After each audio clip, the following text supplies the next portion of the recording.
Hello, this is Debbie Horovich from Celebrity Hangouts on Air and Social Sparkle and Shine, and you are here today, this lovely fall day for our end of summer wrap-up special media junket. And this is the show where we showcase the shows that not only are coming out of the Celebrity Hangouts on Air training programs, but also the shows that are being produced by some really amazing people on Google+. And it really gives us an opportunity, myself especially at Celebrity Hangouts on Air and through Social Sparkle and Shine, to really connect and network with other shows, and it gives a great opportunity for everyone to see where they can practice and volunteer and the types of shows that are coming up. But most importantly, what we like to showcase here is the business opportunities that exist within Hangouts on Air for the shows that are being produced. So I have a series of questions that I will be asking specific Google+ Hangouts on Air producers who are announcing and launching and promoting their shows here today with us. As I mentioned earlier in the earlier recording that I did, starting at 11 this morning, which we had some technical challenges with, so very few people unfortunately will be watching this live because we just had to start a brand new Hangout on Air, and so I'll be looking for ways to work around that in the future and be prepared additionally if there are ways to be prepared for that type of technical snafu. But what we really like to do in this media junket, the important thing is it is totally a pitch fest. This is the one Hangout on Air that I do where I have no restrictions. I want you to talk about the people who you do want to get on your show, even if you haven't spoken to them yet, if you haven't confirmed them yet. It's kind of like putting a public call out and saying, listen, this is the person I've got my hunt for. And the more people that you tell who you're looking for, the type of person that you want to join the production of your show, whether you want them to join you as a host or as a featured guest or as a panel participant or even someone who's volunteering, or especially someone as a potential sponsor for your show, the more that you put it out there, I'm looking for this person or someone like them, you'll start to find people who are similar to them coming up to you and asking to be involved in the various roles that you have for your show. So today, as I mentioned, it is a little bit of a pitch fest. What we talk about really is the value of the shows that we're launching to the audience, to potential sponsors, to the media channels that we're intending to approach and have the content syndicated and simulcast through. And it's really, it's an opportunity to get out there to not only the viewers, which is what we normally focus on, promoting our Hangouts on Air shows to an audience. But this is the opportunity to really promote the business opportunities within your show, and to start practicing that pitch and that sales opportunity for the show, so that when you're out networking and when you're on other Hangouts on Air shows, you know really at the top of your mind, you're comfortable with what it is exactly that you're trying to achieve with your show.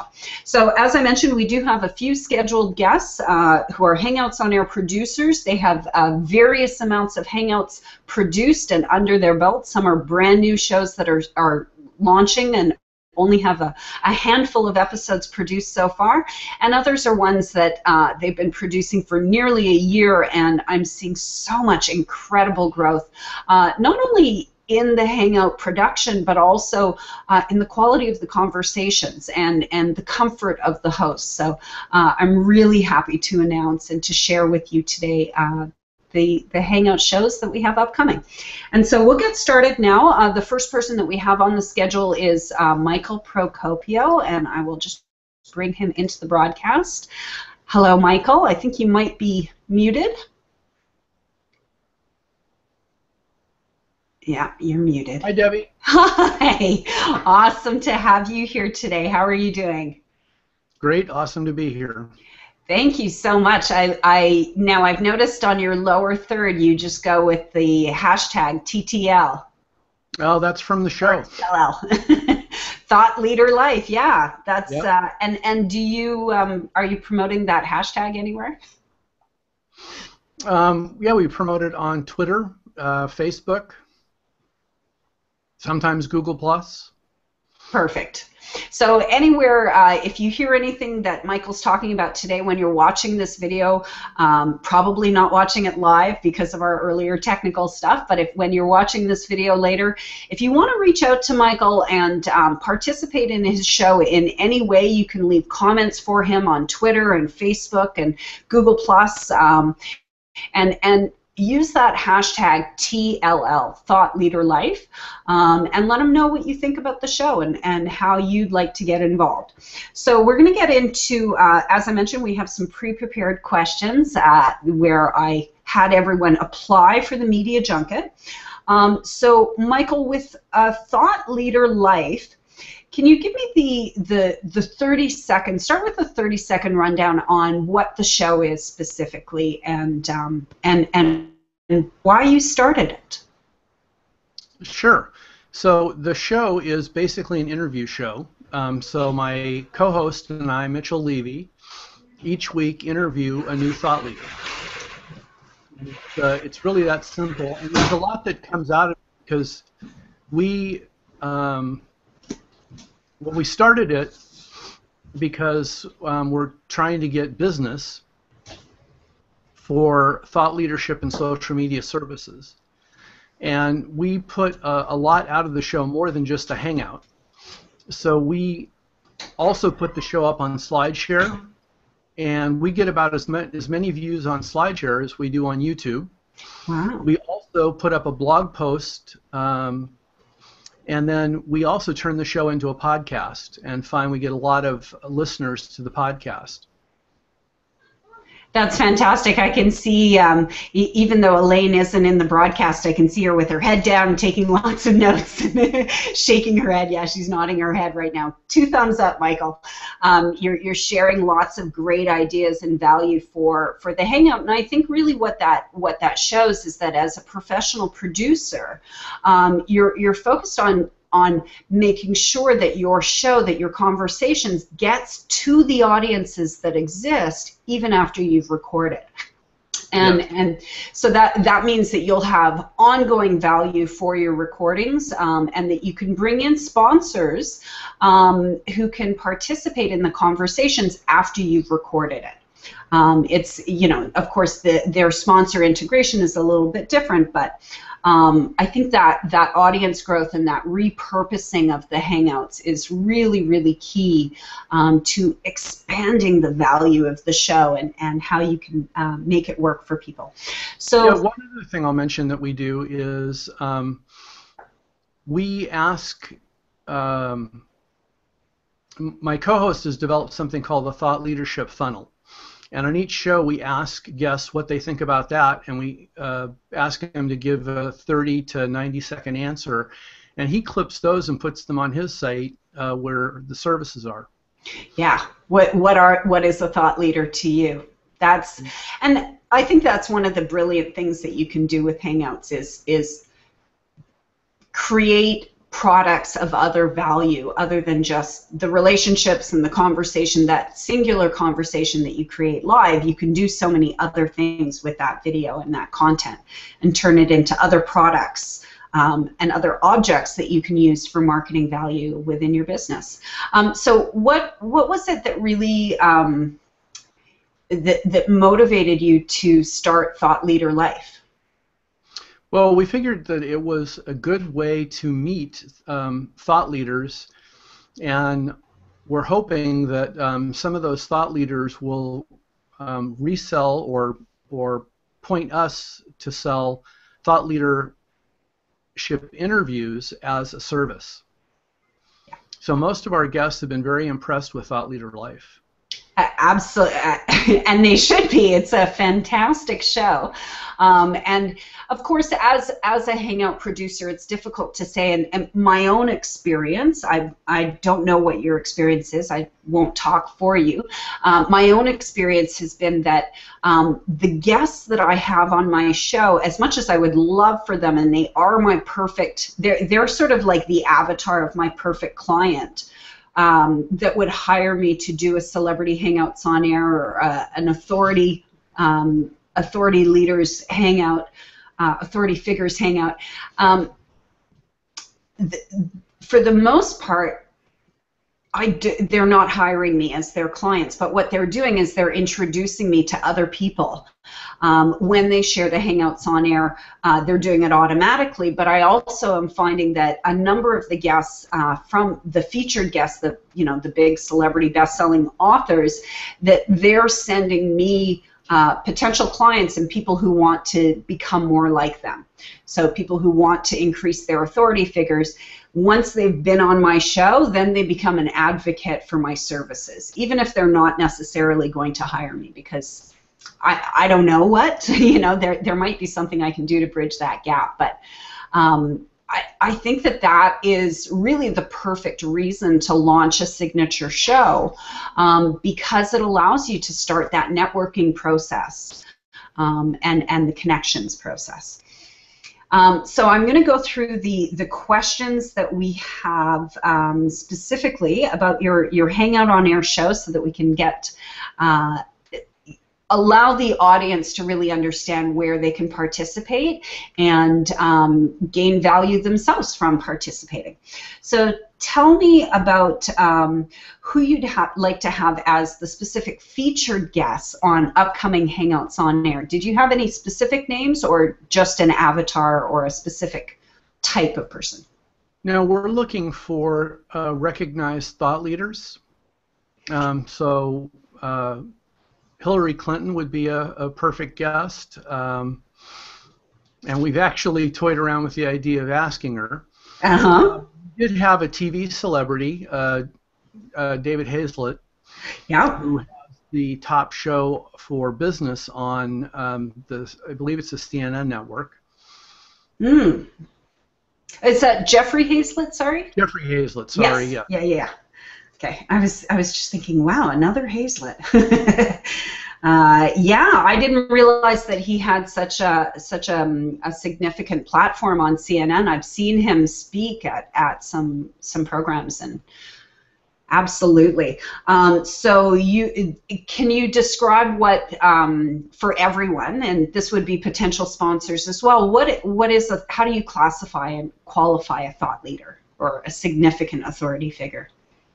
Well, a thought leader basically has to be an expert in a particular area and has to be recognized by others as a thought leader. So one of the things that we've heard, because we ask what the definition of a thought leader is, many of the guests have said a thought leader is not someone who thinks he's a thought leader, it's someone who others think is a thought leader.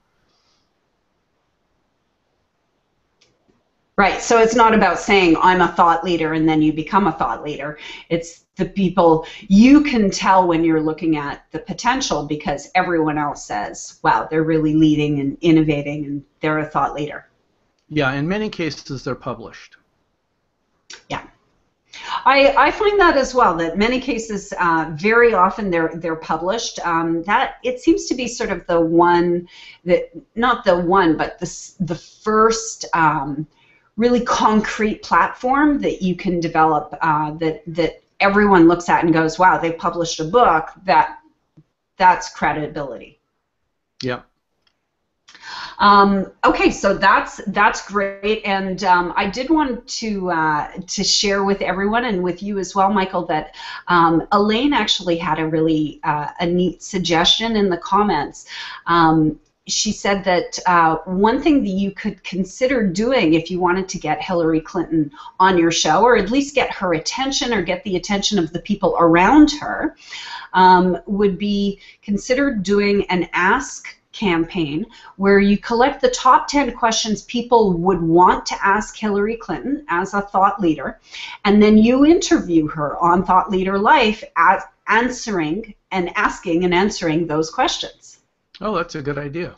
It's a good idea because it creates excitement and energy and momentum around the potential that you could get Hillary Clinton. If you were to start a hashtag specifically for it, you never know if that hashtag goes viral. It could be the catalyst to you actually getting Hillary Clinton much more easily. Yeah. I love that idea. Thank you so much, Elaine, for contributing that. Okay, so let me get back to the questions. You don't have too much longer with us because I know you've got to go off and record your Thought Leader Life for today. You told us about why you started it. Who's the best group of people or type of people or what is the situation or position that they're in for people to be in your audience? Who's going to get the most value out of watching your show? Yes, the thought leadership has become recently a big thing for marketers.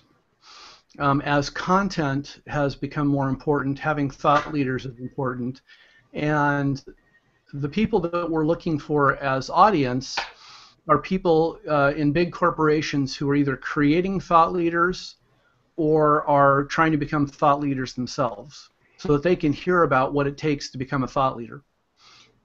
Absolutely. Fantastic. I think that there's a lot of opportunities for people who are representing the thought leadership of various organizations, and so they're connected within that organization to a handful or a couple dozen thought leaders within the organization that they're helping produce that content for. So I think your show would be really great content for them to distribute internally. To the thought leaders that they're preparing to help promote and present. Is there? And what are the type of brands and organizations that would be interested in speaking to the audience that you're building? Yeah, I think publishers because they are creating thought leaders. Perhaps speakers bureaus because they're looking for thought leaders to speak. Okay, awesome. I think that there's...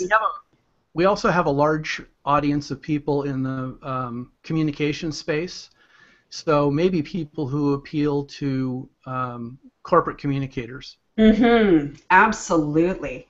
Absolutely. I wonder if also like meeting planners and event professionals would get value from participating and speaking to your audience. Perhaps. Elaine has another comment. Anyone trying to boost an employee as a thought leader should sponsor having their person interviewed. I think that is a phenomenal, that's exactly what the organization should be looking for. What is this channel? How can we create thought leadership for this person, this employee and contributor to our brand, and reach out to someone like Michael with a show, not only just the show of Thought Leader Life specifically, which I think is a great channel and a great platform, but potentially even subsidizing their own thought leader profile interview. Okay, so not quite the last question, but we're getting there. Is there anything else about the content of your show that is unique, newsworthy, polarizing, innovative, scandalous, or that you really want to make sure you highlight today? Yeah, some of our guests are pretty controversial. So as we tell them we want to make a show that they will be proud of, and we let them pick the general area that they want to probe. So, and they're speaking themselves. I mean, they are thought leaders tend to be people who are having an unusual thought, a different thought, a new thought, and so a lot of people, I think, controversy goes along with that because people are. The general population will always be like, well, that's a new thought. I'm more comfortable with my old thoughts. And with my current beliefs, they're much more comfortable. And so I think that controversy is almost embedded, it's great because it creates that polarization and allows you to really just in the content of your show to target and to have that niche specific subject matter. And how many episodes of your show have you done so far? Well, this morning's will be number 40. Awesome. Congratulations. I'm just so impressed. It's so much effort to plan every single episode. And of course, there are a lot of things, a lot of steps that you don't have to take with Hangouts on Air. You can choose to have them be as low effort and low touch as you want, or you can put as much effort into it as you want. I often refer to it, say that it's similar to planning a wedding. And you can choose to plan your wedding as an elopement if that's what works for you, something that you don't put too much time into but is really just you and the most important people to you, and you really focus on those people and having a great experience. Or you can have a big, huge, the Kim Kardashian and Kanye West wedding that is the biggest, most blown out event that everyone is invited to watch and participate in. And you can have those choices. So I think getting to 40 and really, you know, coming up to the top of your year of producing is a really great milestone. So congratulations on that. Thanks. Yeah, and we do more of the elopement method. Yeah. Most of our time is actually spent in post-production. Yeah, post-production. And, well, although I know that you do I think you do a lot of your pre-planning, like in your organizing with guests, in chunks. Yeah. You tend to schedule, like, how many months do you have scheduled ahead of time right now for guests? Well, we're near the end of November, so what's that? That's all of October. Another 10 weeks. November. Yeah. Yeah, it's great that you already have that. My challenge, and I also basically take an elopement method with Sparkle SOS book authors and publishers, and I am constantly booking the next author. So I want to get myself more into booking a series of authors so that I just start the production and promotion period ahead of time. And what would you say is the #1 most popular show that you've done to date, and why is it so popular or so valuable? Yeah, I'm blanking on her last name, Alexandria, and she was quite a personality. She very opinionated. I think a lot of the reason it was the most popular, she probably did a fair bit of promotion for us. So we find that guest promotion is very important. It's Watkins, Alexandra Watkins. That's right, Alexandra Watkins. And her website was Eat My Words, which is a really funny name. But everything she spoke about in her hangout, she's an expert, I guess, on corporate and brand naming. Mm-hmm. And so everything she spoke about was related to her specialty of naming websites, naming shows, naming brands.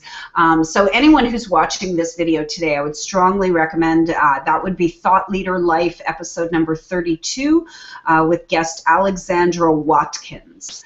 And let me just go back really quickly and see if that was Was there any other key points? What do you really want to achieve with the Hangout moving forward? What would be the best success that you could achieve with it? Oh, the best success would be, and we've had some of this. My co-host is a publisher, and he's gotten a number of book deals out of it. What I'd like to do is get some social media business out of it. Okay. Social media specifically in Hangouts on Air production, or general social media where your overall expertise is? Either one. Okay. Awesome. Well, thank you so much for joining us today. It's such a pleasure to catch up with you again, and I'm really happy you took the time before getting into your own production schedule this afternoon. Thanks, and I'll just say I'm looking forward to having you help with get some sponsors. Absolutely. I'm so chomping at the bit. I almost felt like I overscheduled myself with the level 2 training because I wanted to get into actually, rolling up the sleeves and picking up the phone and taking these Hangouts on Air shows with me as I go into agencies and speaking to brand managers. So absolutely, I'm sure that I will be sending some people towards your show. Hopefully some of them will be sponsor potentials. Yeah, that's great. Thanks, Absolutely. Debbie. Thank you so much, and you've been a real blessing in my life. So thank you for joining us again, and have a great show this afternoon. Thanks. Bye, Michael. Bye, Debbie. Oh, that's interesting. So when you have someone blue boxed and then you hide them from the broadcast goes sort of blackish, or it's very interesting. Okay, so next, we're a little bit off schedule on the 15 minutes, but I'm going to bring into the broadcast Elaine Starling. Thank you so much for joining me today, Elaine. How are you doing? I'm doing great, and I'm really excited to be here and be a part of this. You're doing such a fabulous job, Debbie. Oh, thank you so much. Is so important. People need to understand the power of Hangouts, and by bringing sponsors in, Hangouts are really at that point where they're just starting to super take off. And it's kind of like being able to buy Google stock when it first came on the market. If only you had known, to invest then, and then you'd be a part of that rocket ship. So you're really providing a huge service to sponsors who are able to discover high-quality programming that's very dynamic and very engaging and really compelling, that drives conversation. That's what marketers today want. That's what they're measuring for, is audience engagement. And that's where Hangouts are the sweet spot. So anybody who's ever considered doing a show, they really need to learn from someone like you how to do that effectively and do it from the beginning with the idea of attracting sponsors and really adding value to the audience and to the sponsors. Yeah, and I mean it's a way to save some time and save a little bit of effort. Oh my goodness, I've got a really hungry cat. I'm just going to have to run for 1 second. This is the funniest thing. Come on, go get out here.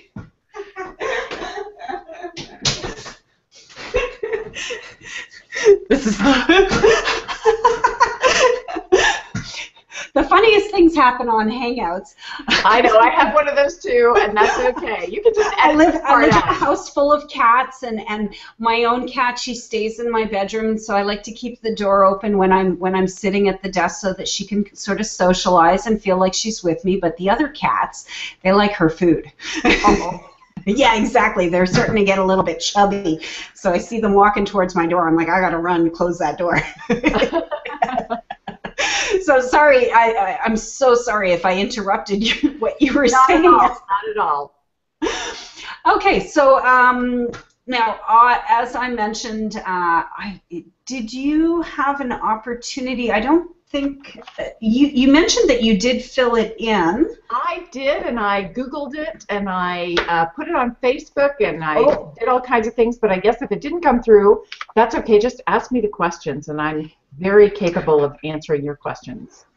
Right. I'm not sure if it did come through or not, but absolutely, it's a great practice opportunity for you to be speaking about your show from the perspective of the value that it brings to potential sponsors and to the media channels that you're hoping to have syndicate and simulcast the show.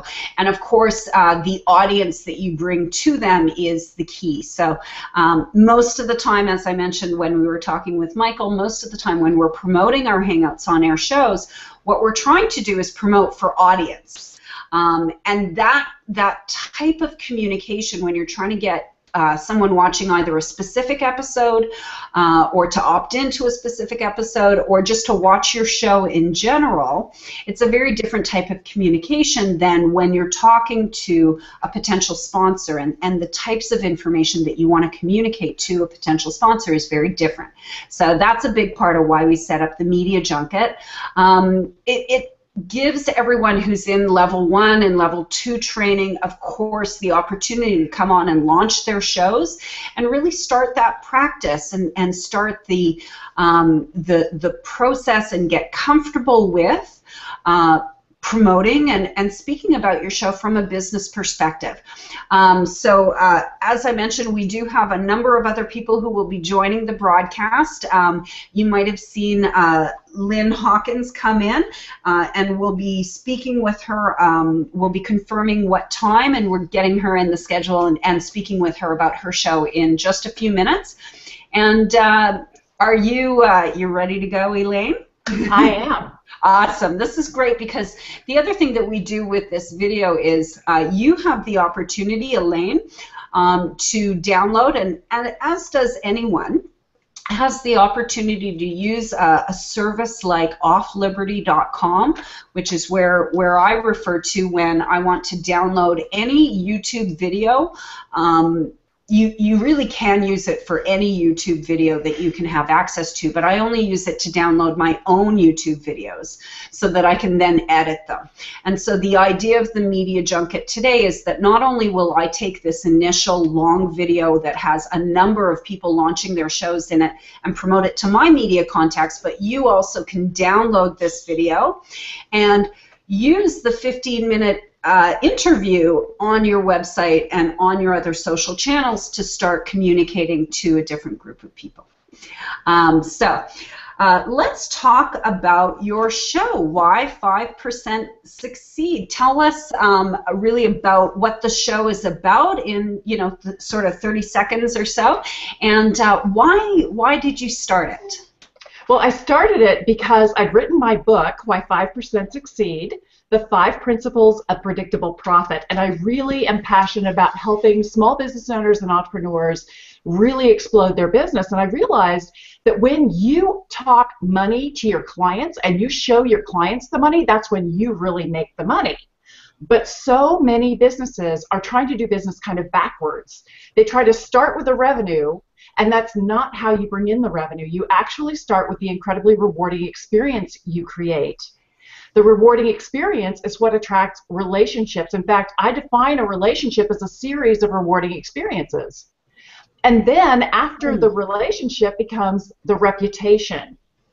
Then only when those 3 things are established do you actually bring in the revenue. So I wanted to be able to showcase different business owners who are seeing some great success in their business, talk about the tips, the tools, the tactics, the techniques that they're using that's really making a difference for their business because it impacts their clients. And these are all things that people can put in place immediately in their own business. So I'm meeting really dynamic, compelling, insightful professionals who are experiencing great growth, and it inspires and empowers all the rest of us to hear from them on how they're creating 4 different kinds of value.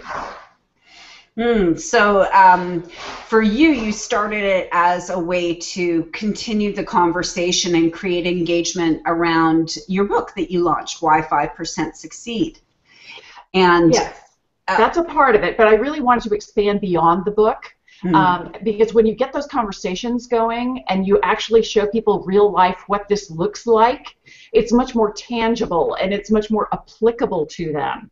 So I wanted to make it something that was beyond the book, something that was truly an interactive version of the book, so to speak. Yeah. Awesome. Well, that's a fantastic reason to start a show, and you seem very focused and from what I've seen, for everyone who's watching, I was recently a guest on Why 5% Succeed, and it was a phenomenal opportunity for me to really start to understand where I am in my growth with Celebrity Hangouts on Air, with the shows that I'm using, and to reflect. You know, it's great once you go through a couple of months or years of really hard work and really focusing on something, it's good to take the time to reflect and see what were the key things that I did that made the difference for me. Because certainly when you're starting, when you're doing the work, when you're in the trenches and you're really trying to build something, you take a lot of action and you do a lot of things for the first time that you don't know if they're going to work out or not. And the majority for me do not work out.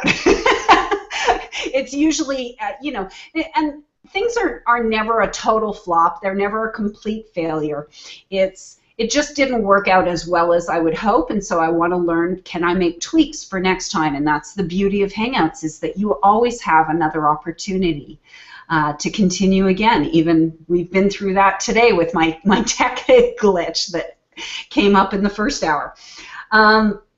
Okay, so let me get down just to the specific questions. So now, I know that your show is fairly recent, a fairly recent launch, Why 5% Succeed. Tell us about how you expect Google Plus Hangouts on Air to impact your business. I really see this as a game changer, frankly. I think Google Hangouts is a hugely important strategy for every single business on the planet, especially if you're trying to grow an audience. I mean, that's a personal opinion, and I obviously have a clear bias there. But, you know, from my perspective, when in doubt, Google it out, right?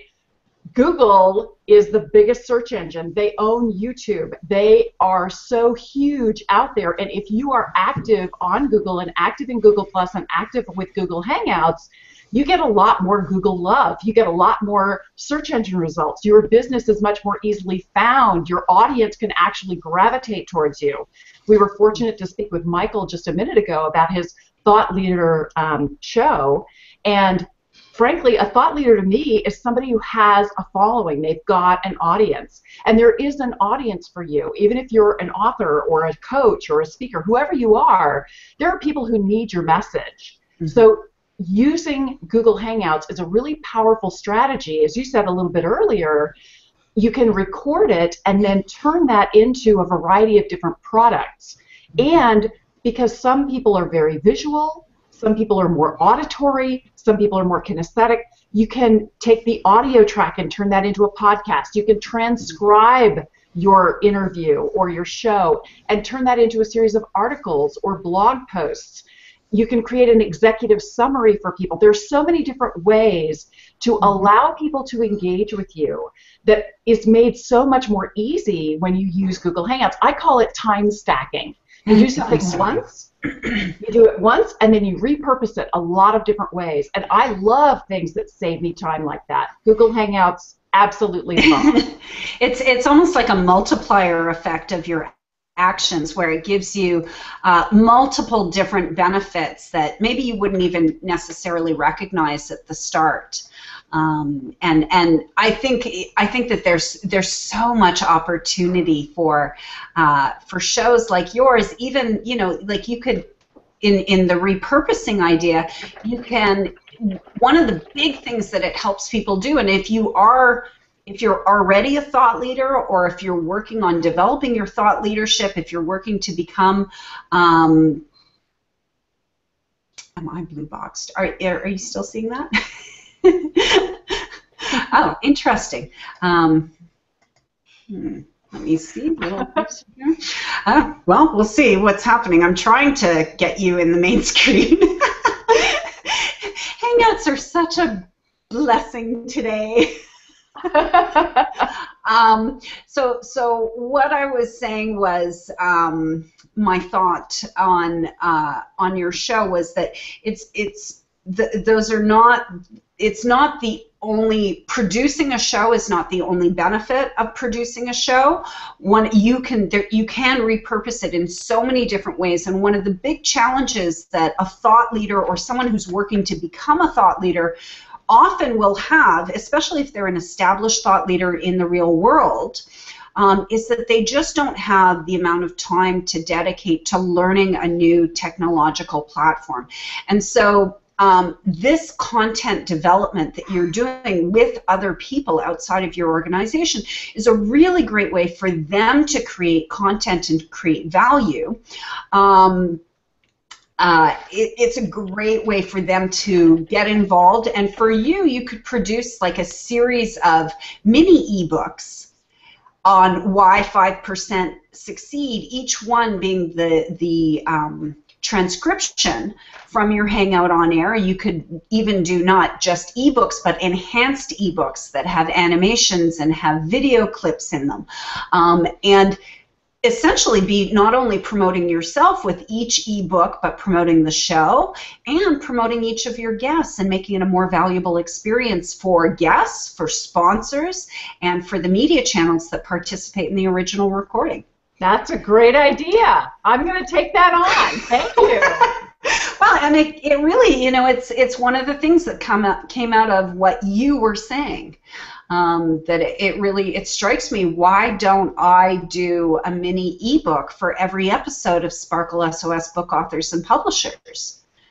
There's some people who are much more comfortable just reading information, and especially if you organize the book so that it's got a lot of bullet points so that they can scan through it with the headlines, the subheads, the bullet points, and they can capture the information that they really want quickly. They can read more in depth on the sections that they really want to cover, but there's so many great ways to repurpose your content, and Hangouts are a wonderful way to attract an audience, to serve sponsors who really need to reach that audience, and to capture products and repurpose that intellectual property in a lot of different ways. Absolutely, 100% correct. I agree. And yes, Hangouts are lovely. We have vehement agreement. Let's talk about your show specifically. Who is really the key target audience for your show, for why 5% Succeed, and what will they get out of watching the show when they tune in? Well, my show is really geared towards business owners and entrepreneurs. That can include coaches and speakers and consultants, experts. It could include someone who has a small business, like an insurance salesman or something like that. Now, my background is in advertising and marketing, and I'm a marketing innovation expert. I'm really passionate about supporting small businesses. In fact, I serve on the board of Women Impacting Public Policy. We represent nearly 7 million women business owners, and we have an organization that collaborates with 80 different professional women's organizations. And what we do is it's a bipartisan group that lobbies in Congress so that we can really get their support for women-owned businesses. We're making a lot of traction. We've got a lot more support with the senators and the representatives in Washington, and then all of the members tend to be very active locally to reinforce that. So I'm actually in the Sacramento area in California, and that's one of the things that I do because I'm such a big believer in making sure that women-owned businesses get a fair shake. And that was what really got me going on this, because women are opening more businesses than anybody else. Women are getting more university degrees right now. And that's not to downplay men at all. Men are awesome. We need them. We desperately need them so that we can all thrive and survive. But I noticed that women have a different approach to business, and women tend to not look at the totality of what they're bringing to the marketplace. And that was why I wrote the book, Why 5% Succeed, because I wanted women to understand it's a different methodology of thinking about your business. And so by doing the show and interviewing people, there are different folks who have different approaches, different ways of thinking, but I'm providing a structure. I cover the 4 different ways you increase value. Mm-hmm. And so you always know where you're going. You're going to cover those 4 topics. You know what to expect with every show. And then it's really interesting to discover what each guest, what their take on it is, what their approach is, what their specific tools and tactics are. And it's always very tangible. It's always something that you can implement in your own business. So I'm really passionate about this because I know that small business and entrepreneurship is really what's going to turn our entire country around. And more huge corporations get that too. I mean, the big boys, what do? They watch the small companies that are growing and thriving, and then they buy those companies out. That's one of their secret strategies for growth. Yeah, not only are they buying those companies out, but many small businesses exist, and their sole revenue comes from huge corporations. I know that with Home Depot and Walmart, Some people will say that they don't like negotiating with them, that they don't want to do business with them because of how they operate and negotiate.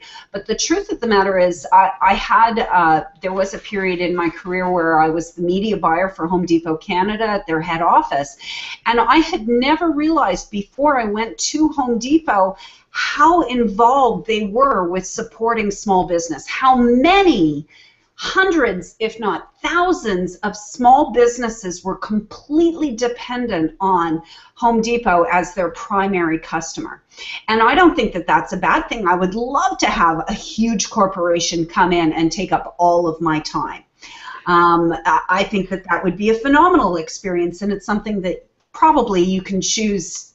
You know, it might be difficult to get out of that agreement, but you can choose, if it's not working for you, to change it. And so I really see support with that. Well, there's another aspect to this too, because with a lot of these large companies, they're very dependent upon these small businesses in order for the large company to thrive and survive. Look at somebody like UPS. Look at somebody like Amazon. Yeah. I mean, there are all these different companies, Walmart, tons of Office Max, Google. They are very dependent upon small businesses who are doing advertising, and they need to reach those small business owners. So there's a symbiotic relationship here. I'm providing the small business owners and the entrepreneurs, and then I'm looking for those sponsors who are really eager to serve that audience and help those people thrive and grow the same way I'm passionate about helping those people thrive and grow. Perfect segue for us to talk about who are the sponsors that you're looking for. What are the types of brands that you've identified, or the types of organizations that will really, that they will get value out of talking to your audience? There are so many companies that are fabulous companies that are really determined to support small business. In the banking area, American Express, of course, has done a lot to support small business. Visa, I know, is also very interested in making inroads into that audience, but American Express is a little better known for some of the work that they do. There's also companies like Walmart, Office Depot, Office Max, Staples. There's so many different companies where the small business audience is a really, really tangible audience for them. Hotel chains, airline organizations. You know, I could take up the entire half an hour talking about different companies and categories that really want to reach this audience. So I just want to give you those as examples. Who will you be targeting? Who will you be reaching out to? Who can expect a call from you? You can definitely expect Hyatt and Hilton to hear from me. Southwest Airlines, I tend to use them quite a bit, so I'm a little bit biased there. But well, I think start with those potential sponsors and let them know that you're reaching out to their competitors as well. Your show is open to everyone until someone buys an exclusive sponsorship. It's not exclusive. That's very true. That's very true. Okay, so we've spoken about the brands that would be potential sponsors. Who would be specific featured or celebrity influencer guests that you've identified that would be great to have as guests in the future on your show? Well, one person I have to plug a little bit is Sharon Hadry, and she's the author of How Women Lead. She is a fabulous lady. She's going to be my guest on Wednesday, September 24th. I have to look at the calendar, make sure I got the date right. And she's just a pistol. This lady actually established a whole Center for Research on Women in Business. And she is a leader in the Washington, D.C. scene. Really dynamic, compelling, pistol-packing mama. That's who I want to be when I grow up kind of person. And I love those kinds of people who have a very clear gift that they want to contribute. They want to make a difference in the world. Their business is designed because they have this passion to serve. And that's the kind of person that I love to interview. There are several others I would love to feature because I'm a major book reader. I read 2 or 3 books a week. So Flip the Funnel is another one of my absolute favorites. Yeah. And if I could get Joseph Jaffe on my show, I would absolutely die. Gravitational Marketing is another really, really good book. If you haven't read it, Jimmy V, Travis Miller, and Joel Bauer. And of course, one of my absolute favorites is Waiting for Your Cat to Bark. Mm-hmm. That rocks. So yeah, there's kind of an endless stream of people that I could have on my show, because depending upon the different category that you're looking at, there are different ways to define success. And because I'm very involved with women impacting public policy, obviously I'm reaching out to some of the political leaders, I'm reaching out to some of the business leaders, the sponsors who are supporting women in business in particular. I want to be able to showcase people who are trying to make a difference to the audience that I really enjoy serving. Awesome. I love your passion for it, and your enthusiasm. I mean, it's contagious. It's contagious, and so it really will give a lot of value to people who are considering, who are watching, and who are considering, you know, should I start participating in Hangouts on air? I think a really easy way to dip your toe in and to try it out if you're thinking about becoming a host or a producer of Hangouts for your own organization. A really great way to get started is to participate as a guest on a relevant conversation Hangout being hosted and produced by somebody else. And I think, Elaine, your show is a phenomenal introduction to anyone. I just recently went through the process myself. I know that your show is fairly new, so congratulations on launching with so much obvious planning work having gone into the show. And you have a co-producer who works with you, so really just a phenomenal production. I would recommend anyone who's looking to get started with Hangouts, if you want to give it, you know, something that you don't have to commit too much yourself to. It's not too much of a time commitment or energy or even thinking, not a long-term commitment. Just give Elaine, reach out to Elaine and see if you would be the right kind of person to be on her show. Let me see, if was there anything else about the content of your show that is unique, newsworthy, polarizing, innovative, scandalous, that you want to point out before we go on? I think it's there's a fundamental difference, because most people are talking about, when they talk about return on investment, they talk about dollars. They want to know, how much money am I getting out of this? But in reality, there are 4 different things that companies will pay for. The first one is a rewarding experience. We call that participation. You might hear it as qualified leads. That's something people pay for. Yeah. And so when you're creating a rewarding experience that brings in participation, you've got something to sell. The second thing is relationships. Everything happens through your relationships and your contacts.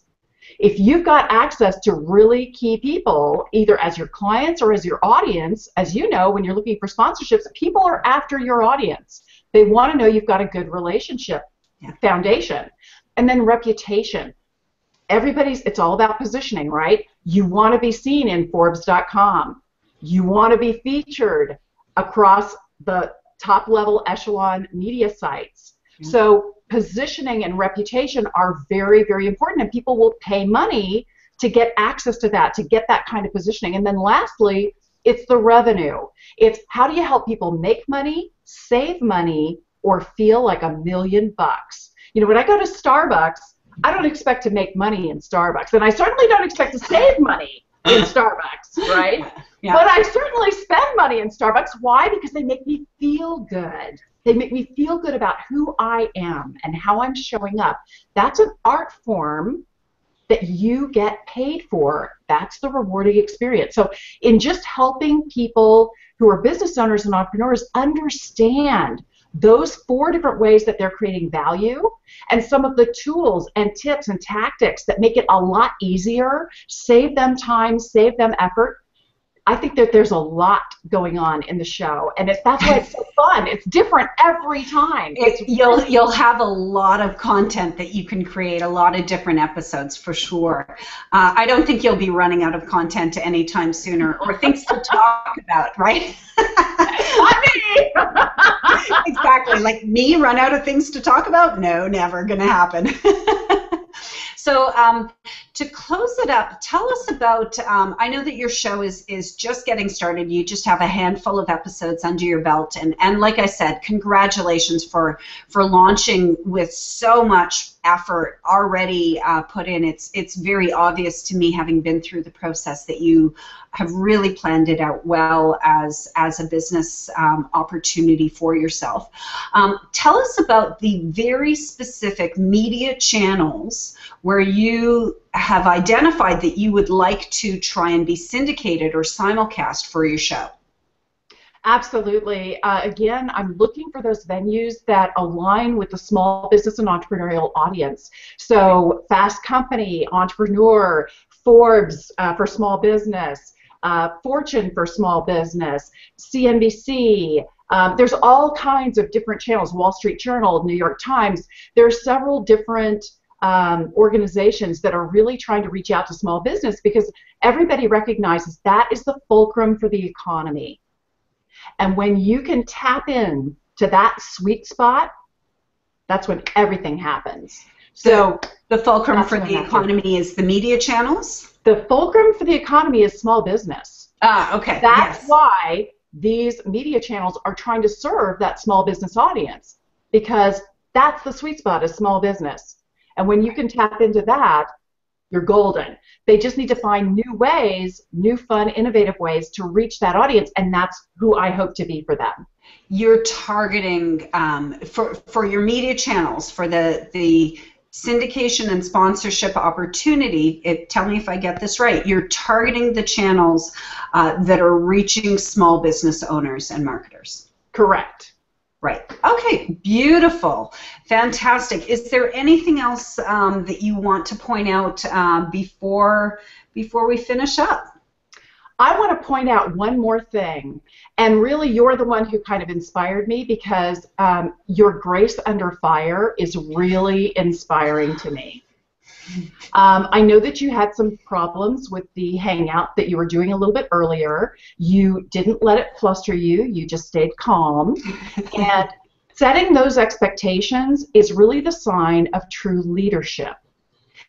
And I just want everybody listening to understand that when you have a Hangout, you are setting expectations. You are automatically a leader because you have a Hangout and you're driving the conversation, you're guiding the conversation. And so I really want to commend you for that, because it's important and it's a huge skill. Thank you. Thank you. I really appreciate that. It's nice to be recognized for the efforts, and you know, not only just to be recognized for the successes, which is what everyone notices, but to be recognized for the growth and the grace under fire. So that, you know, and it's funny because I would almost never call myself graceful. But I suppose this is one area where I'm growing in grace. So thank you for pointing that out. Anything else about your show specifically? No, I think I've pretty much covered it. Thank you so much for having me here and letting me participate. And I'm going to stick around. I want to comment on everybody else's shows and definitely. Well, and I hope that you'll come back again because we do this media junket seasonally, and so as your Hangout on Air show evolves, as your direction in business and your experience evolves, I hope that you'll come back and update us with, absolutely, with what you're looking for later. Absolutely. Fantastic. Thank you so much for joining us, and we'll go now over to Jeff Beal. Oh, this is such a phenomenal Hangout. I'm so happy everyone has joined us. Let me see if Jeff is there and ready. It looks like he is. Hello, Jeff. How are you doing? You're muted. Oh, sorry. I thought. Yep. Okay. Now. Right. Am I on? Yes, you are on. Good How are morning. you Good doing this afternoon. morning, Debbie? Very nice to meet you and to speak to you on Hangouts on Air. Thank you so much for joining us this morning. Well, thanks for having me. It's a pleasure, and I've been following you for a little while now. I've been social stalking you. Yes, well, I think, to be honest with you, I think I probably started the stalking when I was looking for potential participants and audience and people who might be interested in the Forbes Hangout that I was doing. So I thank you for returning that stalking activity and looking more closely at what I'm doing and participating. We've actually been having some conversations back and forth in email about Hangouts and about the products that each of us has available. And so thank you for that. And I appreciate you being here today with us. Great. So I don't know if you, well, I can presume that you do quite a fair amount of marketing for the Hangouts on Air shows that you produce, since you are a marketing expert. The question that I've started with asking everybody is, tell us about the top line 30-second title of your show and what it's about, as well as why you started this show in particular. Okay. The show is the marketing strategy session. And basically, the show will provide marketing strategies for business marketers, C-level, directors of marketing. What it does is it takes a practical look at some marketing strategies. Because what I found in the industry, a lot of marketers and a lot of businesses, they look at the flashy toys. And I get caught into it as well. Someone says, hey, there's some new thing that Facebook is doing or this marketing venue is doing, and everyone just shifts everything they're doing to that. But usually when you talk to the marketer, it's a technical aspect of why they shifted. It has nothing to do with the audience. It has nothing to do with the strategy. It's just that's the new thing, and we're about to do it. So what this show does is it takes a look into the different marketing methods, and it gives a practical look, and it gives insights from experts such as yourself and others in the industry to provide that findings and insights and different strategies and tips to these marketers that are out here doing it. And what motivated you to start this particular show? Basically, it's a show that I always wanted to see. Usually, I listen to different venues, and they are so technical, it's just not practical or useful. Also, while I'm learning, I'm sharing, because there's findings that I found that I feel interesting. And I talk about marketing all day, and if you ask my wife, she doesn't want to hear it. She's tired of hearing me talk about this new marketing method or this and that. So it's a way for me to share with those that really want to see it, that audience. And as I consult, it's one of the things that I find the most challenging, no matter what size company it is. Most of the time there's methods out there, and they just look at the technical aspect. They don't see the practicality of it. They don't see how it's able to implement into their marketing mix. And so this gives them some sort of insight of, first of all, should they implement this type of marketing strategy? Second of all, how should they approach it? And third of all, pretty much a quick guide to getting it started. So that's the reason the show came about. Okay, and you generally bring in guests and interview featured people. What type of, for the future of your show, who would be the aspirational celebrity or influencer guests that you could bring onto the show that would really bring you to the next level?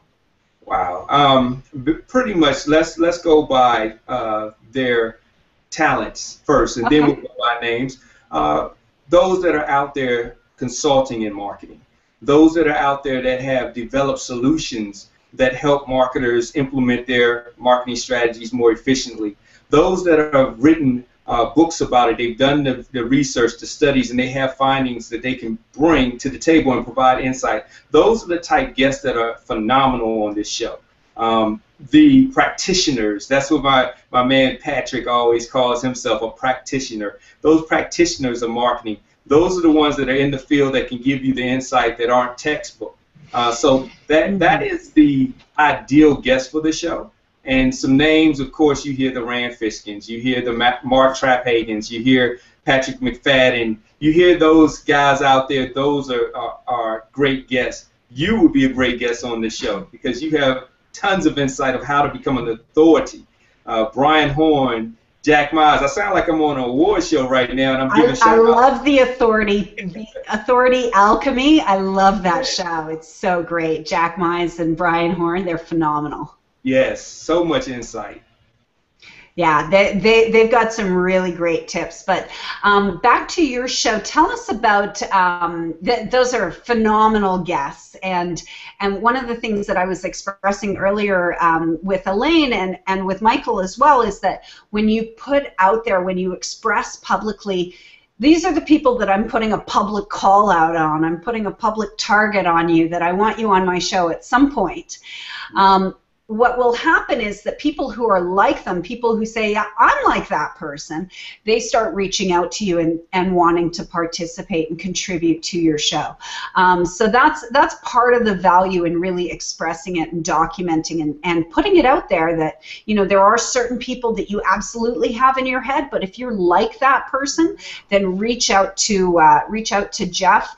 And sorry, you said that the name of your show was the Marketing Strategy Session. Yes. Marketing Strategy Session. Perfect name. It's it's a show around a meeting. Yes, because that's how it came about. We were having meetings, and I started seeing these strategy sessions become meetings that were about other meetings. And it was like, okay, this is supposed to be a marketing strategy session, so let's come and have a marketing strategy session. Let's brainstorm. Let's talk about findings. Let's talk about insights. Let's talk about strategy. Let's talk about goals. Let's talk about it all. But this is a strategy session, not a meeting that we are all attending. We're present. We make a point or two, and we're waiting for the lunch break to come about so we can go ahead and adjourn this meeting. So, you know, I think that it's something that the executives and the marketers can log in. It's not going to be long. It's quick. They can log in, get what they need. Hopefully it's entertaining enough. It's not cut and dry and boring like most meetings. Hopefully it'll be entertaining. They can get it. They can benefit from it. And they can provide some feedback of how it worked for them. Absolutely. Absolutely.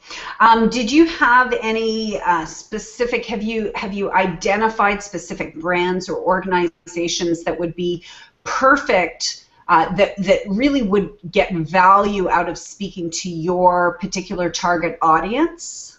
Oh, yes. You have SEO solutions out there like Web CEO, which is wonderful. Analytic SEO, two wonderful tools out there.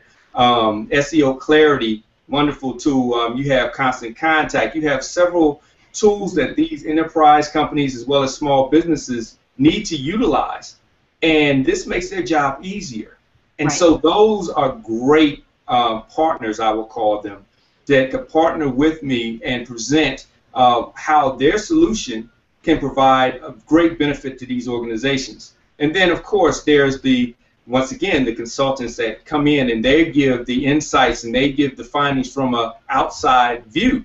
That vantage point is huge because a lot of times when you're in a company, you're only looking at your departmentalized view of things, and you're not looking at the big picture. They can come in from the outside, they have nothing to lose or gain from it, and they can provide that insight. So that's another a potential partner that can come in and say, how can I get in front of these executives? Because that's really their audience. How can I get in front of these executives and present workshops and present my services? And then, of course, you have others out there that are trying to get in front of those decision makers in the form of their service or product that can help this company grow. So any company or person that's in the business of helping businesses grow will be an ideal sponsor or partner for this particular show.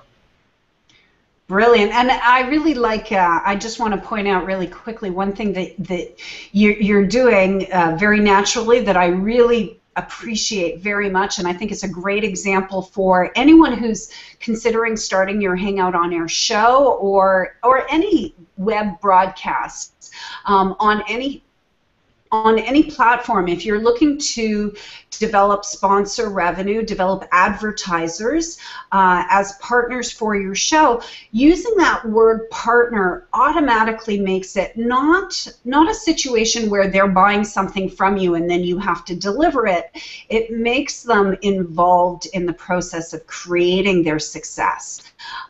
With my own show and my own approach to sponsor proposals and sponsor sales, I term my sponsors as integrated content partner sponsors or sponsor partnerships.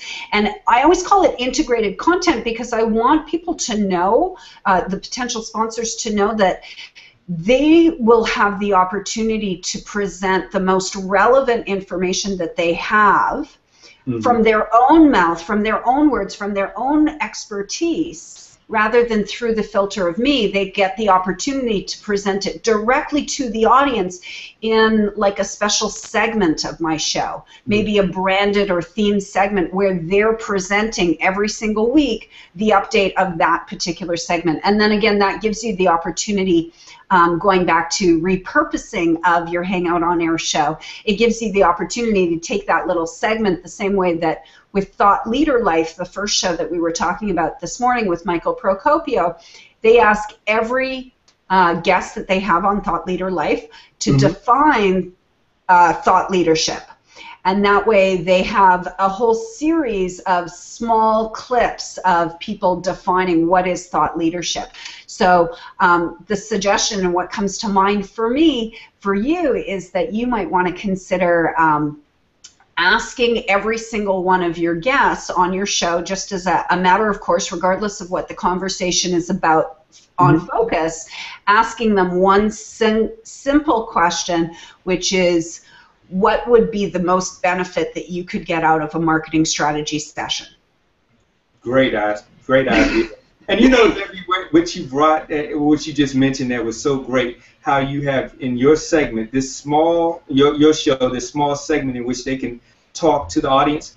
What you're doing is you're actually training them in how to better market themselves. Because the old-fashioned, this is sponsored by so-and-so, people are immune to that. It's like, oh, okay.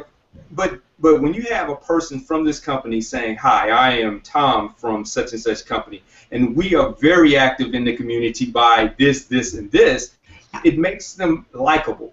It's not a machine anymore. It's not a big business anymore. It's a person. It's personal now. And now people buy from who they like, and they buy from personalities. They don't buy now from the old push marketing. We're going to put in your face. You're going to buy because we're going to tell you you're going to buy it. They like to be more personal, and this gives that personal touch, and you're doing a great job with that. Thank you so much. And it is. I think it's really it's important that, especially for Hangout on Air producers, that I know that a lot of people really want to generate revenue and get advertisers for their show as soon as they possibly can. And it's just important, I think, from my background, my understanding, that you're not looking to sell advertising space. You're not looking to keep the advertiser away from the audience and control what they say, but you're looking for them to participate with you in the success of your show and for them to really be committed to getting success out of whatever the sponsorship agreement is that they have with you. So they're really contributing their own responsibility, and this is a way that you can set yourself up as a Hangout on Air producer, as a show owner, where you'll have sponsors that will commit to a full season, where they won't be unhappy after 1 or 2 episodes because they're so involved in the process of optimizing it that they want to come back every time and try and make it better every time. Yes, and it's a 3-part value, actually. It's value for the audience because they're getting valuable information from you, your guests, and your sponsors.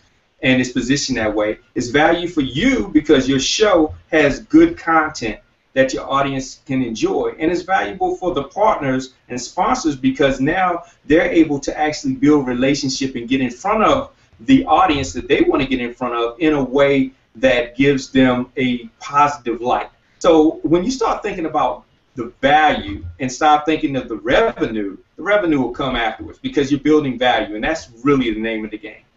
Well, and that's a big thing for many people. Sorry about the video focus. I keep on forgetting to click over. But the big value for many people, oh goodness, I got distracted by the technical. It's just the worst thing about Hangouts. I go through it myself, and usually I'm have one person for the entire show, and then after an editing, I look and say, oh, I forgot to pan over to me. So introducing, and it's them, and they're sitting there looking at the camera like, okay, when are you going to switch over? Yeah, it happens. Maybe I'll just leave it on the auto for the moment. Yeah, I'll have to go back and watch this conversation again and then blog about the point that I was going to make because it's dropped out of my head for now, but I know it will come back for sure.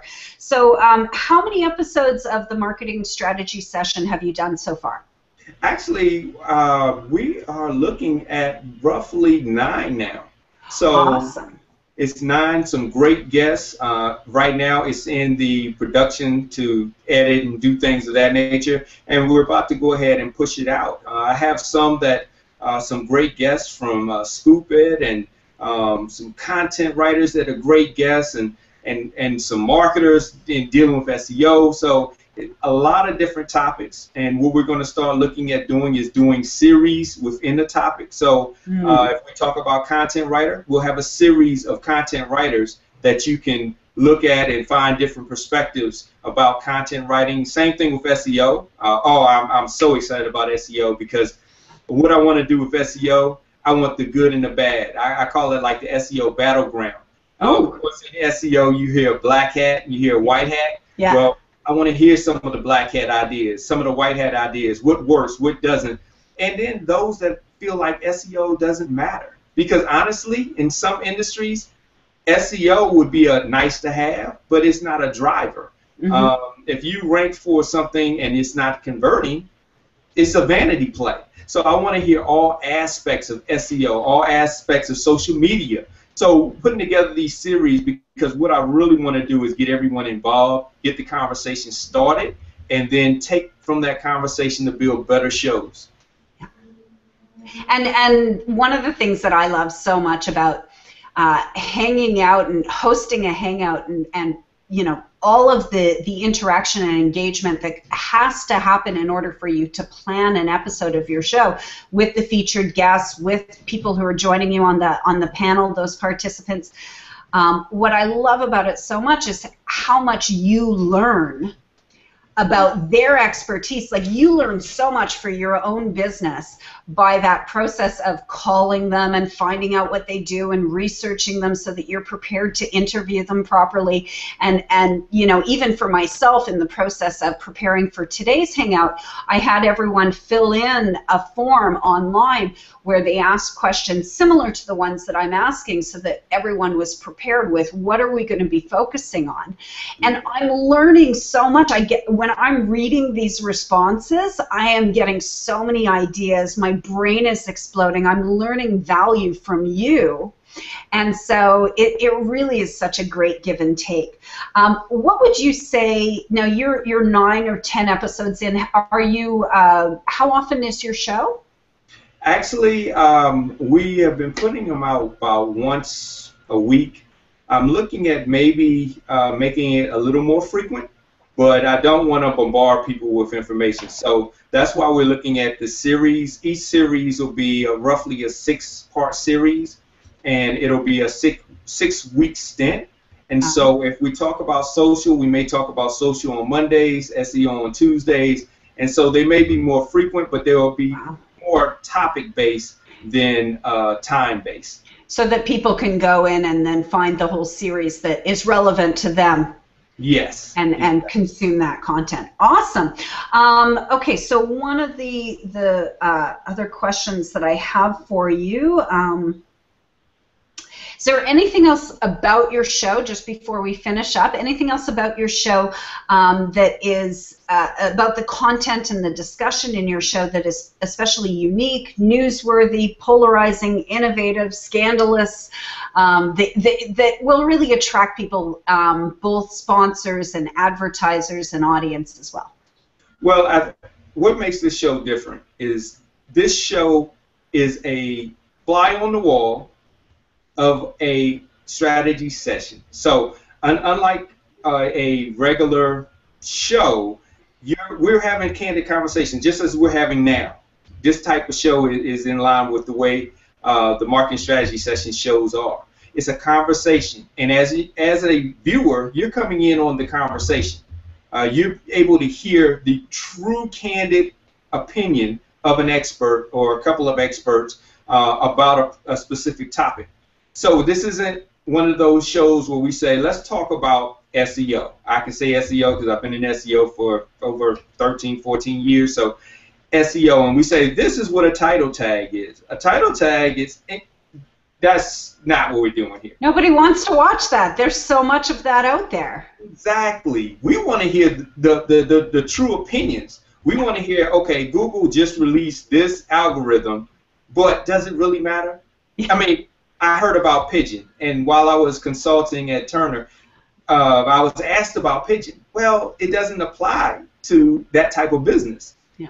So I said, well, it doesn't really matter. I mean, so, you know, but those buzzwords, and this show's about this buzzword. No, we want to talk about, did you know that the other day I did this on YouTube, and I all of a sudden saw a spike in viewership?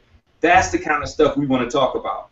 Practical and applicable. Practical, exactly. So you're coming in as if you're maybe a guest of someone. You're not, you know, you're sitting back and just listening to people brainstorm about what's working, what's not working.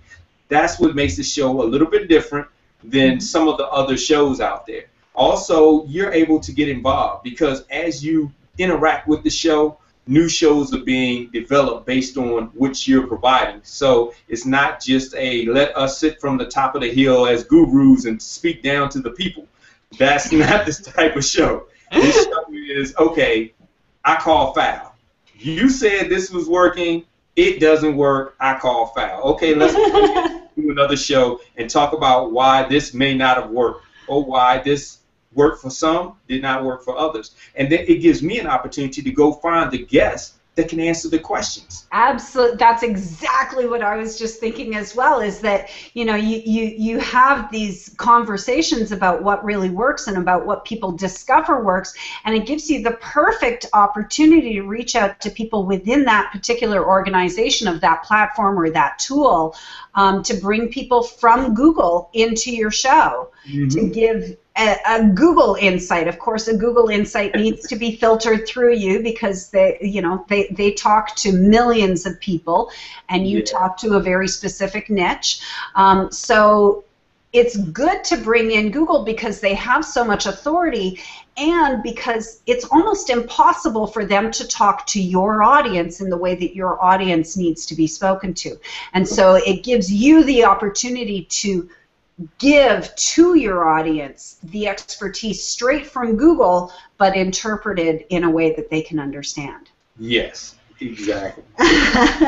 And okay, so last question about your show. Very specific, name specific.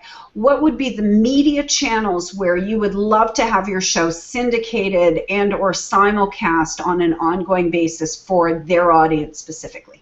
Once again, I'll go with the type first, and then I'll bring in some specific names. Type would be bloggers that niche blog about a certain topic, because the shows are topic driven, so it'll change. Some authority publications out there, like the CMO magazine, entrepreneur.com, Forbes, CNET. There's several different authority ones. Huffington Post would be great. So those type of sites that people go to, because the thing I'm looking at is going from the audience point of view. What authority sites do they go to for that topic, and how can I syndicate on that and bring the experts onto that platform to get in front of them, because they're already going there. I'm not trying to make them create something different. The next would be the social platforms. I mean, they're already social. We want this to go social, so putting it on the social platforms. And of course, Google Hangouts has its own platform, or multi-platform, I should say, since it goes on YouTube. And but you know, putting it on those platforms, making it as available to the audience as possible. And then if there's any platforms that I miss, feel free to give me the feedback so I can go out and try to get it on that platform as well. Absolutely, and a comment that's come in on the chat here is from Elaine. She says that you would definitely benefit from a sponsorship or a partnership, potentially a syndication agreement with Ad Age. And I would tend to agree. They would be a phenomenal title for you to reach out to.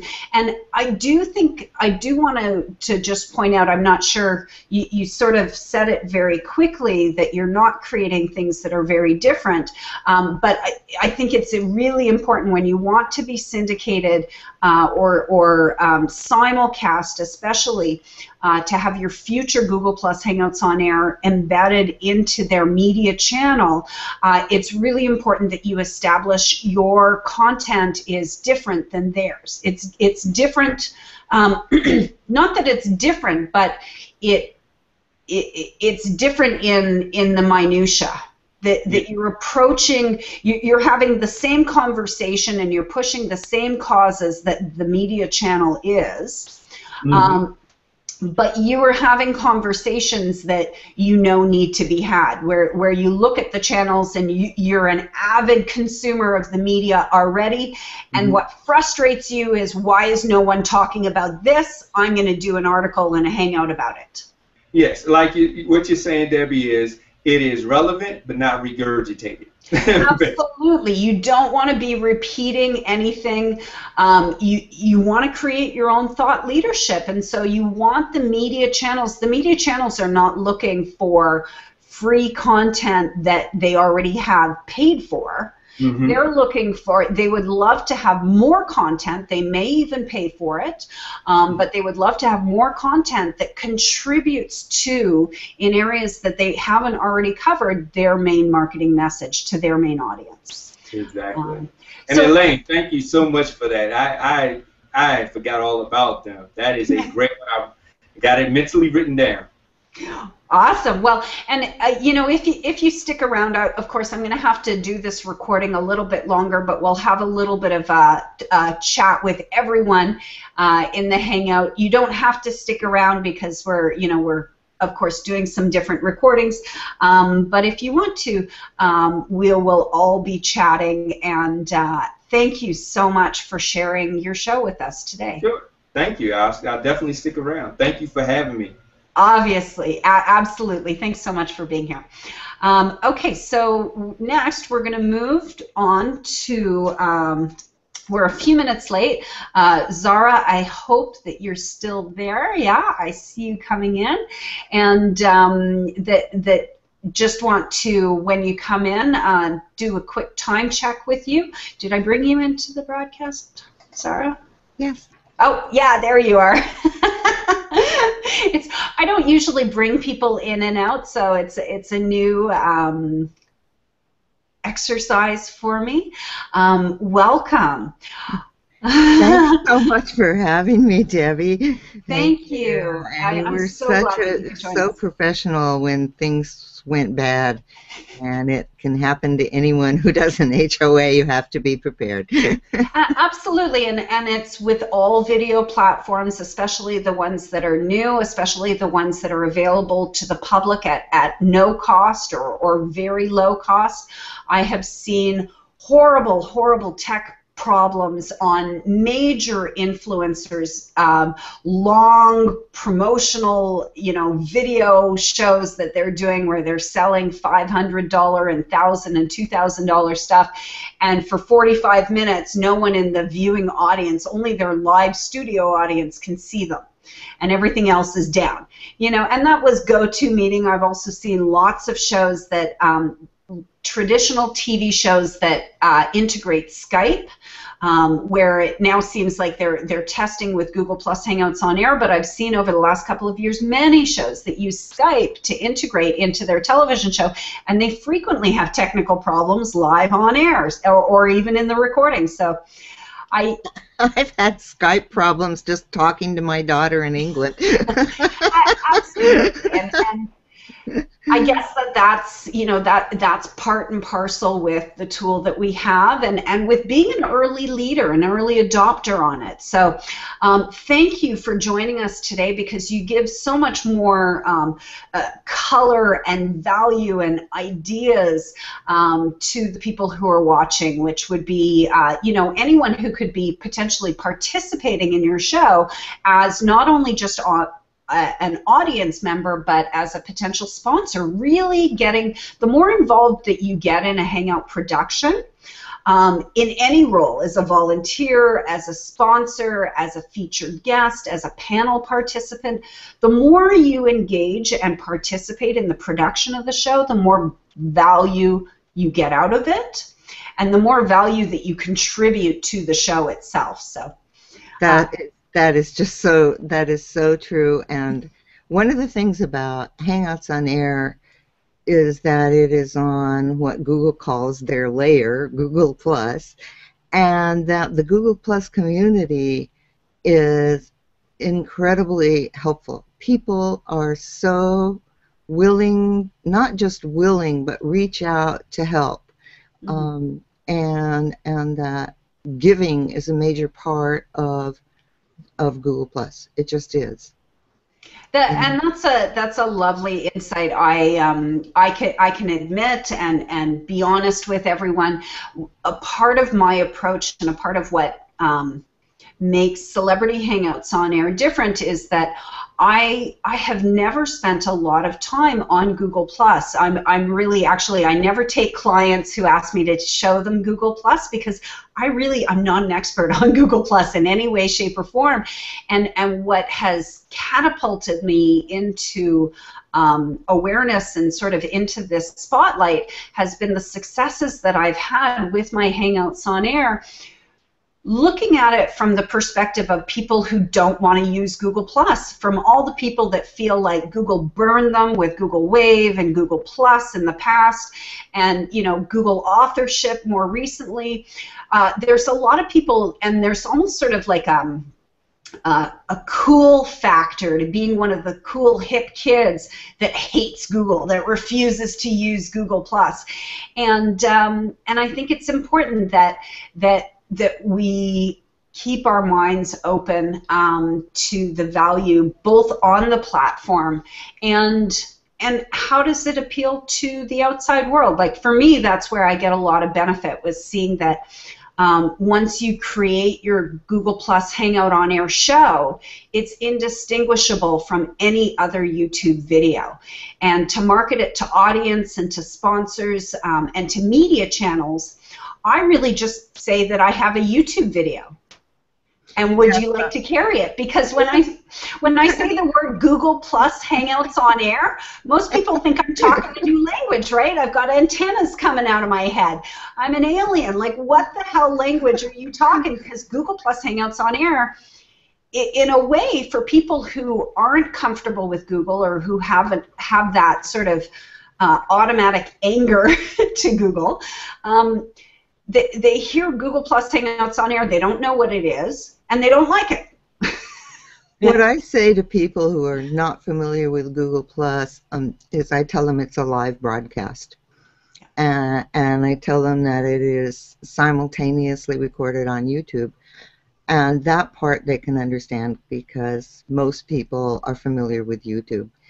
But it is a giant leap to explain Google Plus and Hangouts on air. You know, people just, it doesn't click. So I tell them, you know, it's live broadcast, and you can watch it live on YouTube, and that is a connect for them, for people who are outside of Google Plus. And I'm very passionate about bringing people on to Google Plus, but because I think it's a very exciting platform. So let me ask you some questions about your show. I apologize. I do believe that you did. No, I do have I have your midweek zap here. Yeah. And I watched the show. It was fascinating and brilliant. Your guest for this show, this was the one that you, what was his name? Just last week.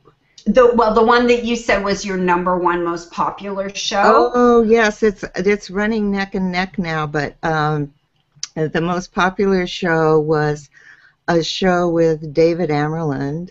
Yes. And I've had so many people tell me, you know, oh my gosh, David Amerland, I just don't understand him, and you know. Well, and I went, okay, the world we live in. You know, just a little bit about the show, the Midweek Zap.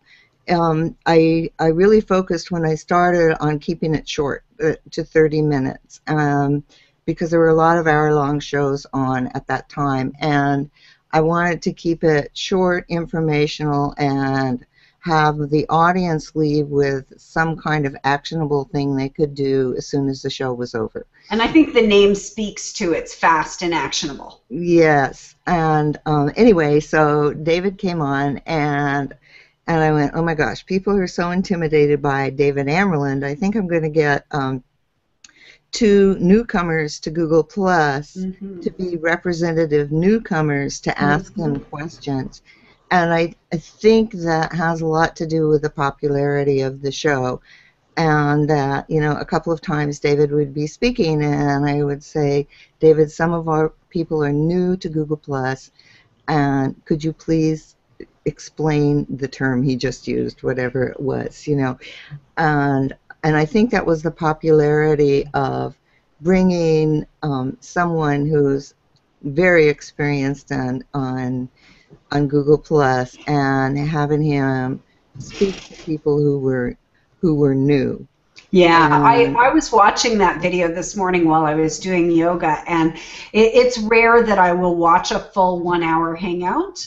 That was a special. It was a special 1 hour. Yeah, exactly. I noticed that one went an hour, and it was so good though. There was so much value. I can understand, you know, sometimes people, because we're in such a global community and a global marketplace now, I was trying to identify his accent, and it sounds to me like he really, he says I think at the beginning that he is, he's agnostic of, I don't know if it was accent agnostic or accent agnostic. Yes. Right, that he's traveled so much that he doesn't actually have an accent. And it's interesting because I wasn't really able to identify his accent. It sounds maybe a little bit South African, maybe a little bit Kiwi. It's very difficult to identify. But for me, listening to him, maybe this is because I'm from Toronto, which is a very, you know, multicultural city. I had to listen with more attentiveness to him in order to really absorb. But I think that that's a benefit. I think when we're put in situations that we can just sort of watch something with half an eye, then we only get half or a quarter or maybe even a fraction of the value of it. And it's almost like the speaking technique. They say when you really want to get someone's attention, start speaking more softly. rather than speaking more loudly, because it forces them to lean in and listen more carefully and more attentively. So I really enjoyed that about your show. I do want to get into the specific questions that we have about your show. So tell us about, really briefly, just in maybe 30 seconds, the whole point of Midweek Zap, and what was it that made you start this particular show? The point is to have chats. They really aren't interviews. Chats with people who have an area of expertise, and to have them share their expertise, and to interact with the audience. Yes. The audience is a very important part of the Midweek Zap. I bring audience members onto the panel to ask questions. We bring up every question. If we don't have enough time for the questions, we go back in afterwards. And for people who don't know, there's a comment stream underneath, and we check the questions and the comments and respond to everybody, even if they come back 2 weeks later. And watch and then have a question, which is the benefit of replays and watching on YouTube, is that people can still interact with the Hangout on Air, and I think that's a really great benefit. I'm sorry, I forgot the second part of your question. The second part of my question was, what was it that really motivated you to start the show? What was the cause in your business? The motivation. The motivation was that I had come to Google Plus by actually reading David Amerland on SEO, and I was listening to a lot of SEO gurus who were saying something very, very different about how to work with SEO and your written content. And then I got to Google Plus, and I came to Google Plus, and I saw people doing on Google Plus what I call statisticians. They post the same thing over and over again, and they don't interact. And interaction, what is termed engagement on Google Plus, is a major, major part of getting recognition. And so I thought, and at the same time I was reading about HOAs, and I watched some, and I was like, okay, I want to do one where people get it, that Google Plus is about interaction and about relationships and about conversations. And that was kind of the impetus that got me started. And unlike you offering your wonderful training, I just went, oh, I think I'm going to do one, you know. I did too. I didn't start with training. I just leaped into the deep end, and boy, I had a steep learning curve after that. But everybody does. You might dip really your toe in, but then you get pushed. Exactly. And I think for the benefit of the audience on your show today, I was listening to Stephen Aldrich, who's the SVP of Business on GoDaddy yesterday on an HOA, and he was saying that that 95% of businesses are small businesses, and 4 million of the 28 million total are fewer than 5 people, and 23 million of those people are solopreneurs, micropreneurs, whatever you want to call them. You know, people who are in business for themselves. So if you're looking at 28 million, and then you're looking at 23 million and 4 million, you have 95% of those businesses are small businesses.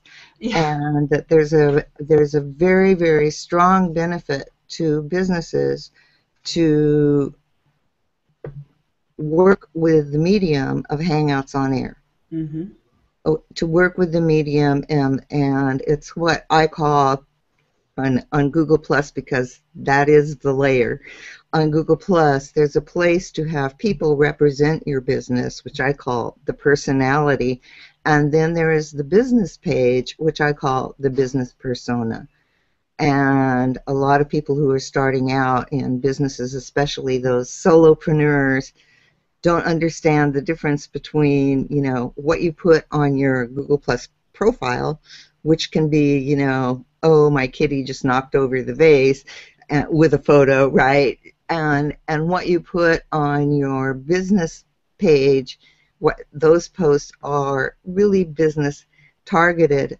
But as Jeff was saying earlier, people connect with people and they buy from people. So that for a business to have that profile page and to be active and to work with people who are your colleagues as well as your target market is what increases your engagement. And the benefit for businesses is that they have what I would call social relevancy, and that in that Google, the big search engine right now, crawls your Google profile and your Google page. And so what you put out there is content, and it shows up in search results. And it shows up in search results. And that's one of the main reasons that I recommend, and one of the main ways that I actually prospect for sponsor clients and for production of Hangout on Air clients is that I look at brands that have a story to tell, that are trying to tell a story through traditional media. You know, when I'm watching TV, when I'm reading magazines and listening to radio shows, in their commercials, in their shows, they're trying to create this engagement. I go look at their website and they have every social chicklet except for G+. I know. And I search Google for their name, or I search Google for exactly what they're trying to promote in that conversation, hoping that maybe I'll see a Google Plus page, and nothing comes up. They're investing heavily in search engine optimization and content development, in experts to help them with their on-page and off-page SEO. They're investing extremely heavily in Google AdWords so that they come up on the right-hand side as well in search results, not only organic but also paid. And yet, they're not opening up the door, even just saying, hey, there's another door here that you could peek your head into, and it's where we have interactive, live, engaging conversations. It's so true. And, you know, and the thing about, you know, and people hire SEO people and everything, and I'm like, you know, your Facebook page is not getting searched by the world's biggest search engine. And you know, only 4% of all, I think it's 4%, I could be wrong, but it's a very small percentage of Twitter feeds get searched. Oh, yeah. Yeah, and so, you know, here's this opportunity to have search engines recognize you, recognize your business, pay attention to what you say, and improve your overall search response, and businesses are ignoring it. And I'm kind of on it. Just one of my little banners that I put up when I talk to people. It's like, you know, hello, you know, have you thought about this and the benefits that it can have for you being on the Google Plus layer and putting yourself out there. For larger businesses, there's a problem with who to identify as this spokesperson, the personality with whom people are going to engage. That's often a challenge for larger businesses. But for small businesses, it's just worth such an investment of time. And as I was saying earlier, as you're learning, people leap in to help you. You learn. It's just a very vibrant and interesting community. And this is the focus of your show. Yes, of the Midweek Zap is that community and that conversation that you can create. So let me ask you the specific questions for your show that will help marketers and audience and media channels understand if the content you're producing is for them, if you've identified them as a potential someone that would benefit from participating with you. Tell me specifically, not necessarily the demographics, but the psychographics and the interests of exactly who is the target audience, who's the audience that you want to grow with your show, and what would be the #1 benefit that they get from tuning into your show? The target market would definitely be the people I just talked about. Small businesses who are trying to educate themselves about their strategy on this new social layer that they are not familiar with. And one of the reasons I bring on people who may possibly not be directly related to Google+, but talk about SEO and content on their page or managing their website, is that so they start to understand how the website, which has been there for a while, and their activities on Google Plus can be interrelated. And definitely to leave the show with something they can do to improve their web presence. Awesome. Okay.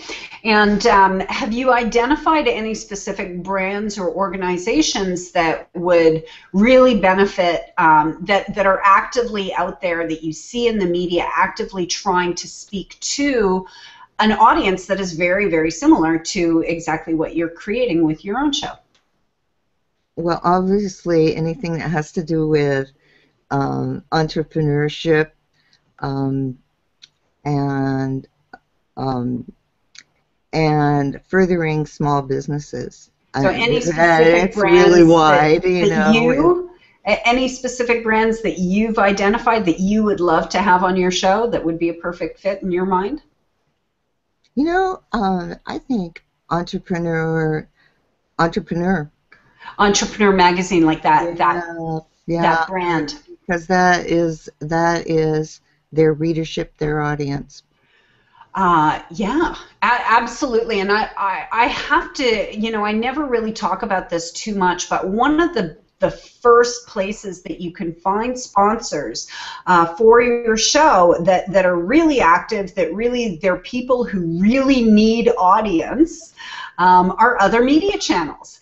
And there's no reason why a media channel that you're approaching or that you hope to have syndication and sponsorship in can't also be, or can't start the relationship with you through a revenue and sponsorship type of agreement. So that's a really, really great point. Were there other, in the last question that I've been asking anyone, are there specific media channels that you've identified where you want to be simulcast or syndicated for your midweek zap? Actually, right now, the show is syndicated by Compass Network, and Compass Network takes Google Plus Hangouts on Air and syndicates them out to other platforms such as Facebook. And so we've been doing that for, I don't know, a couple of months now, I think. How do you find that it impacts your audience? Yeah, it impacts, I think, mainly by getting people to view the show on YouTube. Okay, but do you see a change in viewership for having your show syndicated on them that you note? It's hard for me to tell who comes from Compass Network, so I'm really sort of unable to answer that question from kind of a data point. It's interesting because what you're bringing up is actually when I say syndication and simulcast, there is a host of new tools that have come onto the marketplace specifically to simulcast or to broadcast or to syndicate your content, your Google Plus Hangout on Air content, to social channels and to other channels. But there are challenges that personally and I'll admit I haven't really dug in deep, but initially I haven't started using any of those syndication tools because it's kind of like asking people to download a specific app in order to watch your show. That you're going to lose a whole segment of your audience that just don't want that app that don't want that experience. So it's something to be careful about when you're considering the syndication. But what I'm really looking for in the answer is what are the media channels, because we're talking about media brands that have established audiences, much longer relationships with their audiences than you have. Right. And their audience is exactly who you're targeting, and your show would give value to that media channel. It gives content to that media channel that they don't already have.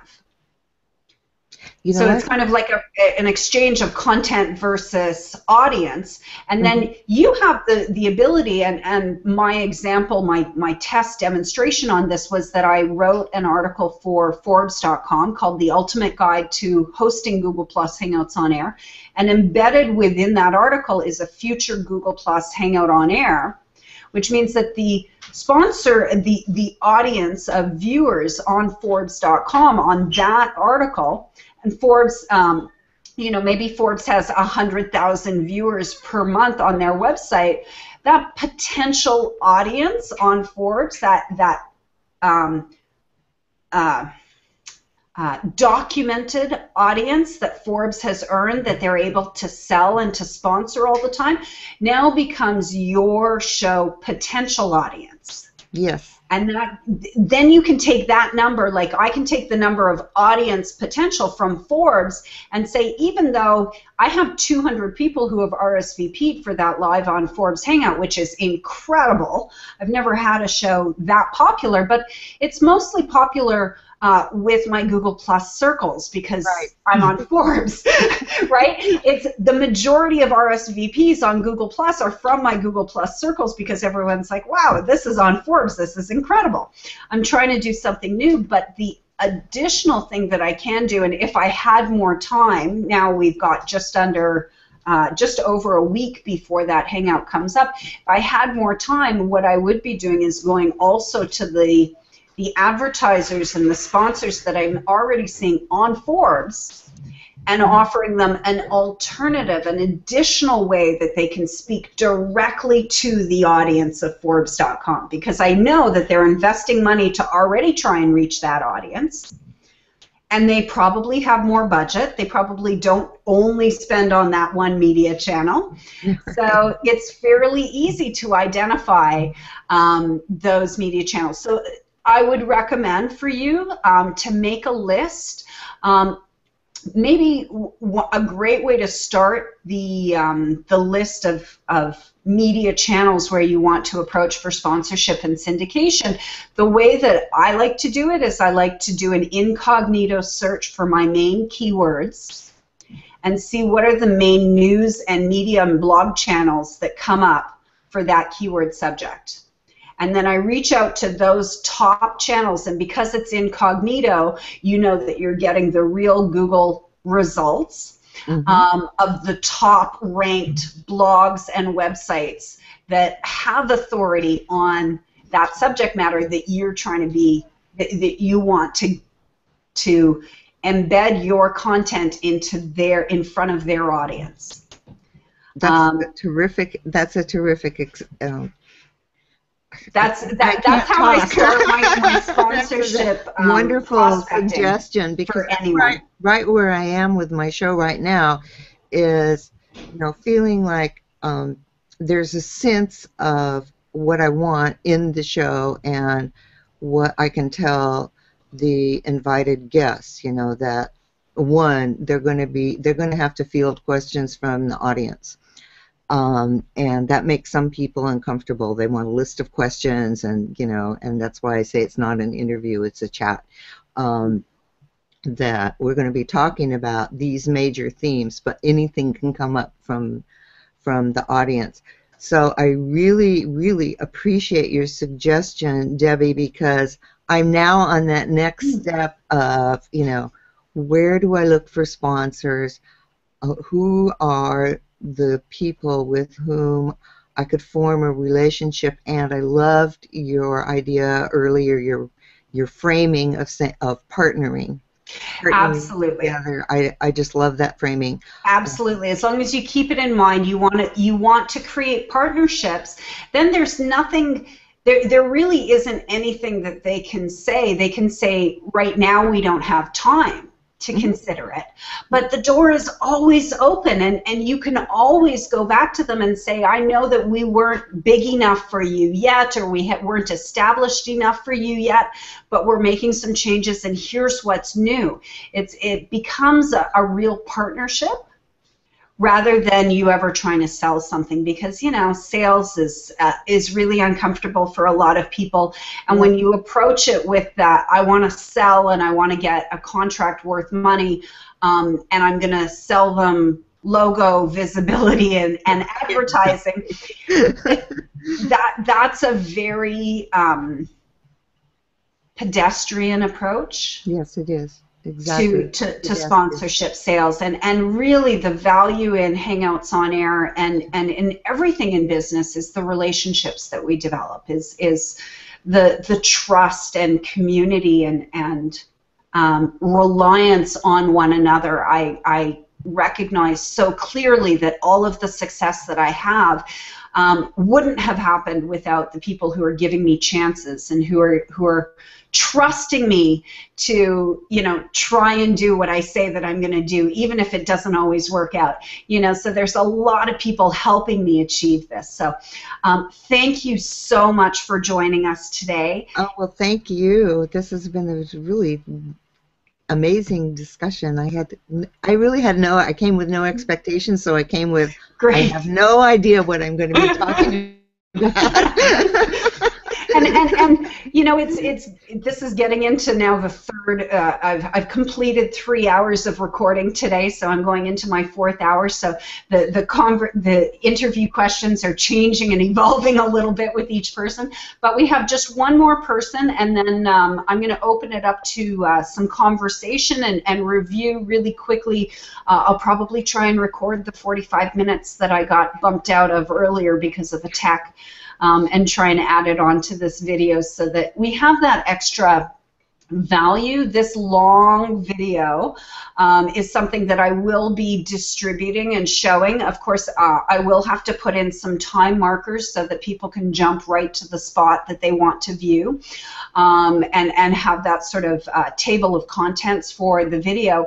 But what I do is I really wanted to create a video that has a lot of value for viewers, that I can send it out to my media contacts, those media channels and potential sponsors, and demonstrate not only what I'm doing with Celebrity Hangouts on Air, but also the types of shows that people can get involved with. So thank you so much for coming and showing us Midweek Zap and talking to us about it. And I hope again that you'll also consider coming back for the next seasonal media junket and updating us.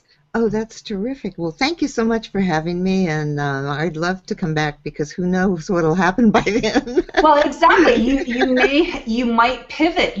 One of the things that I know about Hangouts on Air and about producing so many different types of Hangout situations for clients and for myself is that there's no way to know what you're really going to enjoy or get value out of until you try it, until you commit yourself fully to giving it a go.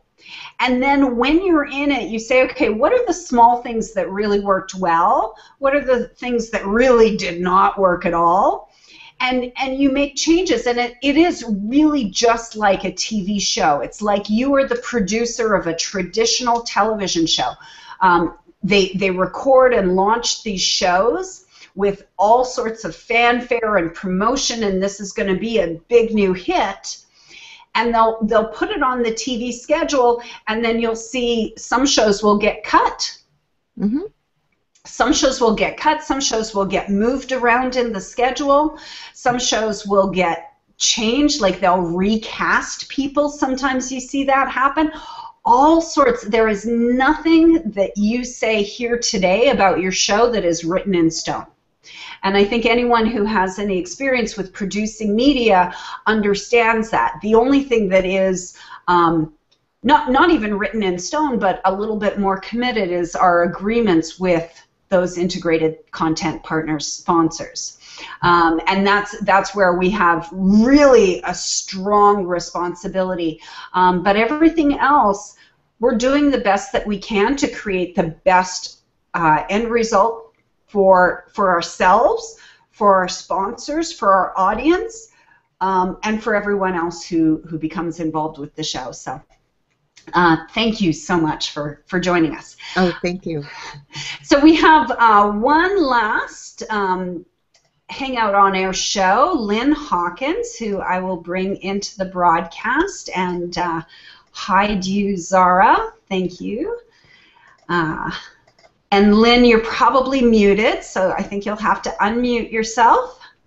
Hi, Debbie. Hi, how are you? Thank you so much for your patience today. Oh, I have thoroughly enjoyed being here and listening to everyone. It's been great. Picked up a lot of great tips too. Thanks. And that's what I'm really hoping for. I really like with the Media Junket, we do it seasonally. I'm toying with ideas of how I might be able to do it in a challenge sort of way, in a gambling sort of way, like betting on what you're going to produce, what you're going to achieve, that I can do special episodes of the Media Junket for people who achieve their goals. But for now, it's seasonal, and so I really appreciate the opportunity to speak with Hangout producers that are not just the people that are within my Celebrity Hangouts on Air community. That the first couple of media junkets that I did in December and in the spring, they were specifically intended for the new shows that we're launching from my students. And what I realized over the summer was that I really want to make it bigger. I want to bring in a lot of experienced Hangout on Air producers. In my level 1 class, most people would assume that they don't need any basic training in Google Plus Hangouts on Air if they're already producing. So with the level 2, I was really glad to be able to open it up to the public and bring in more experienced Hangout on Air producers who are looking to get to that next level, like yourself. Thank you for the opportunity. You're right. There is not a lot that's happening out there for us to be able to show up in and contribute to. So I appreciate that. Good job. Thank you so much. And really the key point today of the conversation of these 15-minute interviews is to give you the opportunity as a Hangout on Air producer to start that practice conversation, because one thing I've noticed that many Hangout on Air producers don't realize at the beginning is that all media channels have a dual marketing responsibility. If not dual, then triple. You have to market, and this is what we do naturally. We launch a Hangout on Air show and we promote it to the audience. We promote it to viewers. But when you want to speak to sponsors and to people who will participate in the success of your show as guests who have responsibilities, as sponsors who you have responsibilities to them, as media channels syndicating or simulcasting you have a responsibility back and forth to each other. It's a very different way of speaking about your show, and so that's what these 15-minute or slightly longer clips give us the opportunity to not only practice that conversation and practice speaking about our show in that way, but they also give us the real opportunity to start marketing our show to sponsors and to media channels so that we can get to that next level. And so that's why I'm really glad that you're here to join us today. And what we'll be able to talk about is your show and what it is, where you're going for the next few months, what you're really looking to develop. So we hopefully can get the message out there and really start showcasing and sharing your show and helping it grow. Thank you. So you filled in the form online, and the application I didn't have the opportunity to really dive in deep, but I do have the questions here, so you have an idea of what the questions are that I'm going to ask. Where I want to start is give us just a 30-second snippet about what your show is and why you started it. Well, basically because where I came up in and what I have seen in the way of small business ownership is that there's a lot of news and information that just doesn't get to the small business owners so that they can grow their businesses more effectively. And for me, it was a little more than that, too, because I am really in the space of social entrepreneurship. And what about our businesses can benefit from the fact that we are social entrepreneurs, or we can become social entrepreneurs.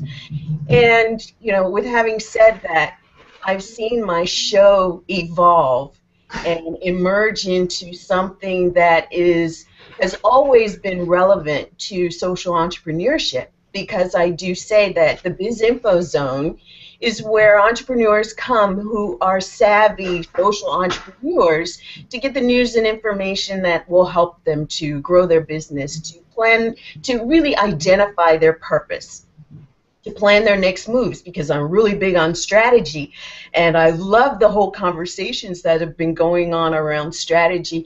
And really this is about taking each of us and the world into a more prosperous mindset.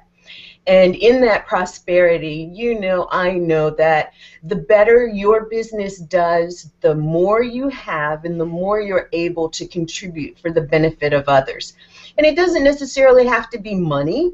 It can be your time. But if you're so entrenched in the work of your business and being there, then you don't have the time and opportunity to go out and, say, participate in a project or a program that you may have a true heart for. Mm-hmm. And so that's what the Biz Info Zone is all about. Bringing the news, the information, the tools, strategies, techniques to the entrepreneurs to think on another level about how they can grow their business in the context of social entrepreneurship, and then to give them a means to do that with the guests that I interview. And I thought it was an interesting conversation, too, about the whole interviewing process. I talk about my interviews as being interview style because they are the bigger conversations. They are the contributing back and forth about whatever the question may have been. And I think that kind of engagement has increased the opportunity for more perspective on whatever the subject matter has been. So that's my show, the Biz Info Zone show, and I call it a web TV show. Yeah, that's a great way of describing it. Can you describe for us specifically for you, I know that there's a lot of different interpretations of what this means, but can you identify really who is a social entrepreneur? This would be your audience. How do you identify the social entrepreneur? I am so glad that you asked that question, because social entrepreneurship, the definition of social entrepreneurship is evolving to be more relevant to the entrepreneur, the small business who has really been in the grind of doing business, because the element of social responsibility has to trickle down to actually where it all began, and that's the small business. And, you know, the larger corporations that have spun off a nonprofit and have been able to address a lot of social causes because of the connection and being able to fund, or at least bring others to fund their nonprofit, it has caused the definition of social entrepreneurship to really get framed around nonprofits. And, you know, who can, you know, this is one of my big things too, who can get free money? And I call it free money. It's not free because you do have to work for nothing free. Right, exactly. But it is the grant money. It is the money derived from fundraising that you really don't have to worry about repaying. And that's key for those of us who are looking at our bottom line, supporting our businesses.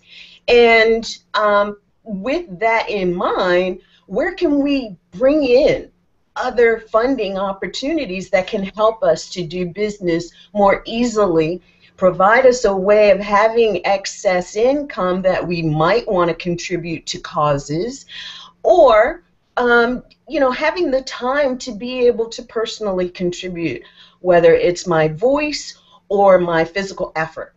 And I think that this space of social entrepreneurship is really what's being redefined. It absolutely is, and I know that there's a lot of people, when they hear the term social entrepreneur or social business, they presume that it relates to social media. And so I'm really glad that that you defined it as someone who approaches business maybe not in a very educated way, but they're looking to approach their business from a way that is really more than just money on the bottom line, but it's also the social capital and the environmental impact that they make in their business, that they really care about the results of the impact of their business, not only that they're providing to their client, but that they're providing, that they're creating on themselves and for the community as a whole. And so I think that that's really, it's important that we still continue to have those conversations. It really is. It really is. And one of the things that I do in defining social entrepreneurship is look at some examples. And I ask the question because a lot of times people have their own mental concept of social entrepreneurship, and along with them thinking, oh, it's social media, there are a lot of people who think that it is the nonprofit world. Right. And one of the things that I like to explain and teach about is how to marry yourself to a nonprofit and do even more. So social entrepreneurship for me really means doing more in your business, through your personal life. We talked about the relation. Not specifically charity or nonprofit, but in general. Yes. Mm-hmm. Yes. And so have you identified who would you say are the names of the people that are social entrepreneurs, that are thought leaders and influencers and celebrities who are social entrepreneurs that you would love to bring on as guests on your show? Well, I'm just going to jump to the top. Richard Branson. Absolutely. Beautiful. Okay, perfect. I love it. Absolutely. He is probably one of the best examples of a social entrepreneur that I have seen. There are many, but he probably shows up and is the definition on a grand scale. I really love the work that he's doing. I love the individual projects, the fact that he's a multiple entrepreneur, the fact that he's going to outer space. Now, that is where I'm really interested in taking the concept and the redefinition of social entrepreneurship to the galaxy and really bring in a lot more people who want to do good in the world to help improve the social issues that we all see, and even from our community to our cities to our states, nations, to the world. Yeah, and I think Google is a phenomenal place to be doing that because it's such a global social network. It's really not, Facebook is the people that you've ever met in your life. Twitter is the people who fascinate you, and Google Plus really, it gives you everything that you're looking for, but for me, I found it opened my eyes up to a global social network which has a variety of different cultural impacts, and it's an important place, I think, to be bringing that conversation as well. Who are there other people, like for me, what I'm finding come to mind is you say Richard Branson. I'm thinking in my past I've had some opportunities to work with really phenomenal startups, and I think that there's a lot of really great CEOs who are really changing things with social startups. So one place, if I could give you a tip to look for great potential guests who are starting up organizations, so they need as much publicity and they need as much practice with interviews as they possibly can before they head off to Mashable and TechCrunch and all of those places. I would take a look at an organization like the Bill and Melinda Gates Foundation. Yes.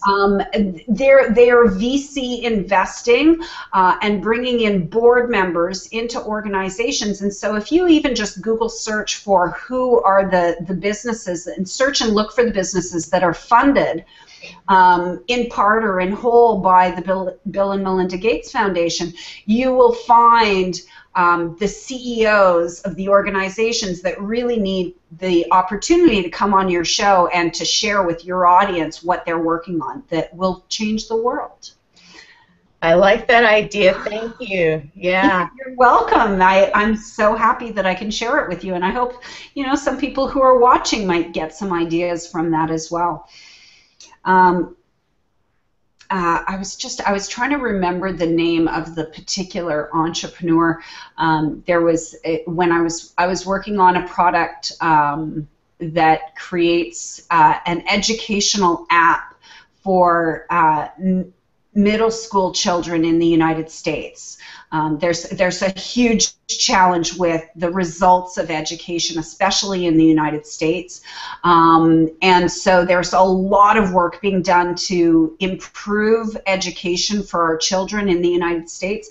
And it wasn't Sir Richard Branson, but there was another Sir on the board of directors of this startup that I was working with. And he's very, very strongly doing TED Talks on education for children around the world and things like that. So I think you will find so many people that are actively out there creating their thought leadership that will become great guests that can attract huge audiences and really get sponsors looking at you very seriously. So moving on from there, from who your best guests are.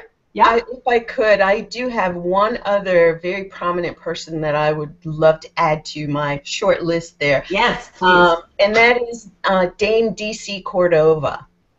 One of the things that I find small business owners kind of stuck in the place of is defining money and their relationship with money. And I know that she has been on the money platform and in the circuit of personal development and training about you and your relationship with money. I would love to interview her as well. I just recently saw her on a Hangout, so who knows? I don't know how busy she is with Hangouts. I haven't interacted with her yet, but I'm happy that you brought up a name of someone that I actually know. and the fact that she is doing Hangouts obviously means that she's comfortable with that method. So I would encourage you to reach out to her and also, start hanging around the Richard Branson crew and getting some of those guests on. I think when you start to get the people who are in the social sphere of the real influencers that you want, you can attract their attention that much more easily. So you might not go straight to Richard Branson. You might look at his Google Plus feed for who are the people that he's promoting, that he's sharing stuff of, that he thinks is really smart and awesome, get them on your show, and then when you go approach him, he's already going to be comfortable with your show because he sees his friends and people that he already promotes there. I like that idea, and I actually have started doing that, which takes me to, structuring the show, and I talked about the fact that my show has evolved. And one of the things that I am really involved in right now is a book project. And the book project is a really huge undertaking because it's a co-author project, but it has a social entrepreneurship component. It's 20 women entrepreneurs who are writing their story and about their business. It's called Permission to be Powerful. And it's actually telling about how they stepped into the place of really giving themselves permission to be successful in business, to be successful in life, relationships, overcoming, death and illness, and really showing up in the space where they're choosing to be, and giving one major tip, strategy, tool that they used in this journey.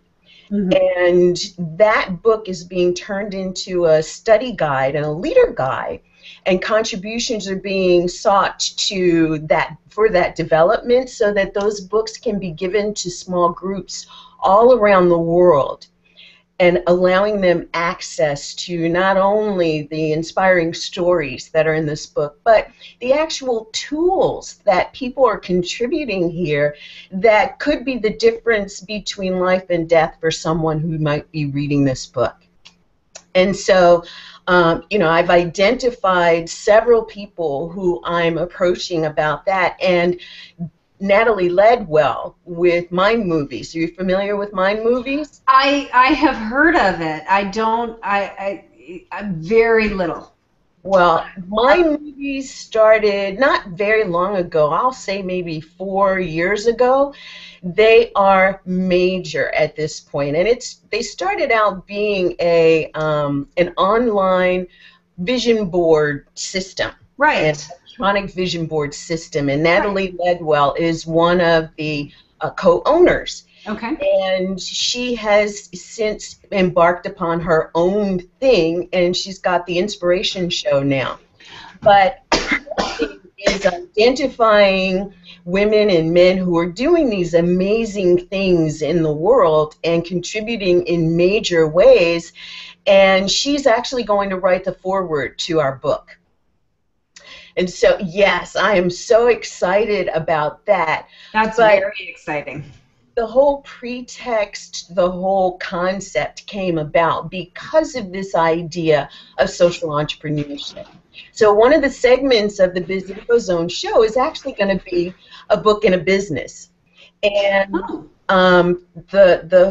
it started with a book and a business to make your business and a book.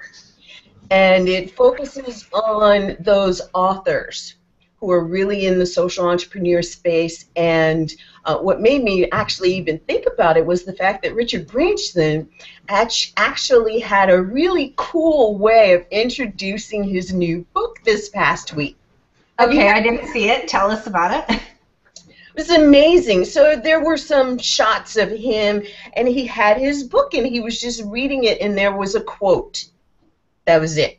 Nothing that said, go buy my book or, this or that. But the wisdom that was quoted out of this book was like, yes, I need to buy this book, right? Oh, isn't that interesting? Very good strategy. Yeah. Well, and I think that, that's something that really has inspired me when I look for how can we push the bar in marketing and promotion and extending the message that we create when we have these lovely conversations in Google Plus Hangouts on Air, recognizing that there are many people that don't want to watch video, that they find it too consuming or they get distracted with other things. I think it's an important thing that you can bring through and bring about with that type of conversation. So let's talk about the last two main points about your show from a sponsorship and promotion from a business perspective, not just for the audience, but for those. Can you tell me, have you identified who would be the sponsor brands or organizations that would be sort of your top 3 or 4 that you would want to target for participating in your show? I absolutely have, and the first one I really, really hope comes on board is oneandone.com. For their web hosting, their really reasonable rates on domain names. I've personally had an amazing experience with them, and I think that this is definitely their audience. And what I've found to bridge the gap is the fact that when you're thinking about writing a book, when you've written a book, the questions come up about, do I need this domain name? Do I need the book domain name? Do I need my domain name? How do I connect it with my business? Yeah. And all of those are things that I think One-on-One Domain can definitely support. Absolutely. Any others? Yes, as a matter of fact, PayPal. PayPal being owned by eBay, PayPal is one of the biggest sources of payment processing for small business. And with your website being able to connect to all forms of payment via PayPal, I'd love to get them as a sponsor as well. Okay, so I think it's clear that you've identified who are the big leaders that are potential sponsors. I think there's a really great opportunity for you to not only approach them and get some practice and start to just let them know that you exist and that you're creating the show and that you would like to have them involved at some point in the way that they find most relevant. Try to get them involved for free at the start. So that it becomes a natural evolution. The more involved they are in your production for no cost, the easier it is to get them involved in your show right away. And then when you have them involved in the show, then it's really easy for you to start the conversation of, here's what it would look like for you to make a larger commitment to the show. Here's the benefits that you would get out of. And it's really difficult to go from, I've never been on, watched, or seen, or had anyone talk about your show. It's difficult to leap to make to bridge that gap all the way over to, yes, I want to sponsor your show, without having them stop and really commit to the success of it. So having them on as a panel guest, inviting them in to watch, or even giving them sort of like a tentative sponsorship, like a test sponsorship involvement. I have a few organizations that for the upcoming Forbes.com hangout, I know that I don't have time to sign financial contracts for that hangout anymore, but I still want to have sponsors involved. And so what I'm doing is I'm negotiating an exchange instead of money, because we don't have time to contract that anymore. And as soon as, if I said, yes, I need $1,000 or $5,000 or $50, it's still going to take a month or more for me to get that approval. And we only have a week, so I like to try and get them involved as much as I can. And especially if they're on the panel, they're going to take more time to prepare, because they're professionals. They don't want to come off looking wrong or unprepared. They're going to be more, just through that preparation, they're more committed to the success of the show. And then when you say, here's the additional benefits that you could achieve and experience by making a larger commitment to the production, to the success of the show, which could be bringing in more audience, could be bringing in more and other sponsors, could be, here's the benefits that they can get by talking more closely and being more involved in your community. That's all it takes to bring them over into a sponsorship. It shortens the steps that they need to take, and I think it gives you the opportunity to shorten the entire cycle of going from, we don't know who you are, and so I don't know you, like you, or trust you enough to be able to commit money to you, right, get them involved in the process so that they know, like, and trust you. And then when money comes up, it's, you want them to be saying, listen, we really like what you're doing. How do we get more involved? Right. And when they're saying, yeah, you've got an upcoming guest, you've got Richard Branson coming up, how do we participate in a major way? And when they start saying things like that, it's a clear indication they have budget or they have resources that they're willing to put on the table for the success of your show. And very often, an early sponsorship starts not in cash. It starts in them promoting or helping the show in a way that has tangible value for you. I love it. I have just one last question for your show, and sorry for, we're going on so long on this.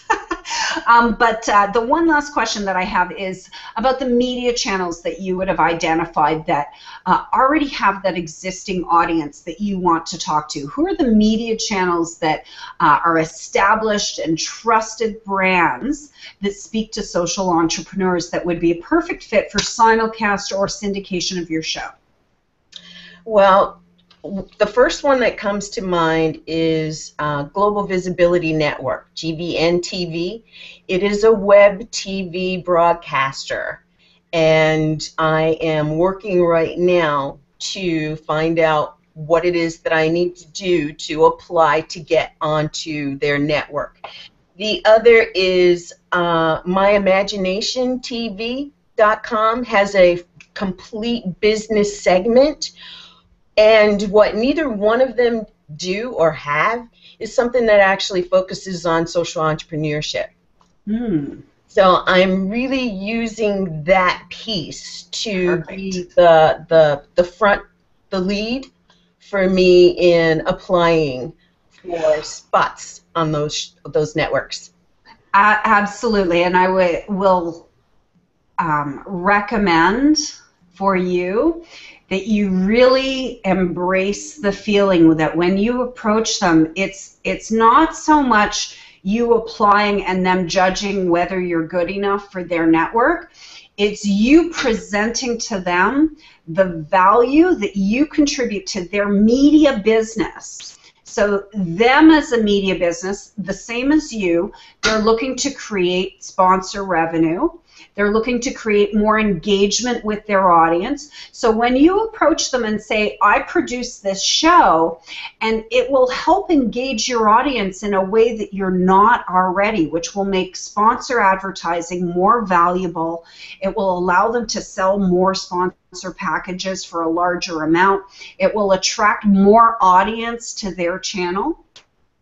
All of that is business benefits to them. That's what they are buying when they buy a sponsorship from you. It's not about buying logo placements or ad placements and all the stuff that people ignore and people tune out very specifically. It's about really you recognizing when you approach them that your reason for approaching them is to help them. And it may change the dynamic. It might change, I mean, it doesn't guarantee any results, but it might change the percentage and how often you're seeing success or how easy it is for you to get into those media channels. When you really, even you could go to the advertising director, you could go to the editorial director who works with the advertising managers and directors, and really focus in on the benefit to them and what they're trying to do in their role with that media channel. And I think that you've got a lot of value to bring to them, which the next step is that they give value back. Agreed, I do. And I have to say, I know about the other media platforms, Money, Fast Company, Forbes, but I really hadn't considered those. And so I'm still, even with making my short list of the ones that I would like to approach, I'm still, because I guess I'm unfamiliar with how to actually engage in that side of things. Okay, and I think I think I can give you a few, just a few ideas or thoughts on that.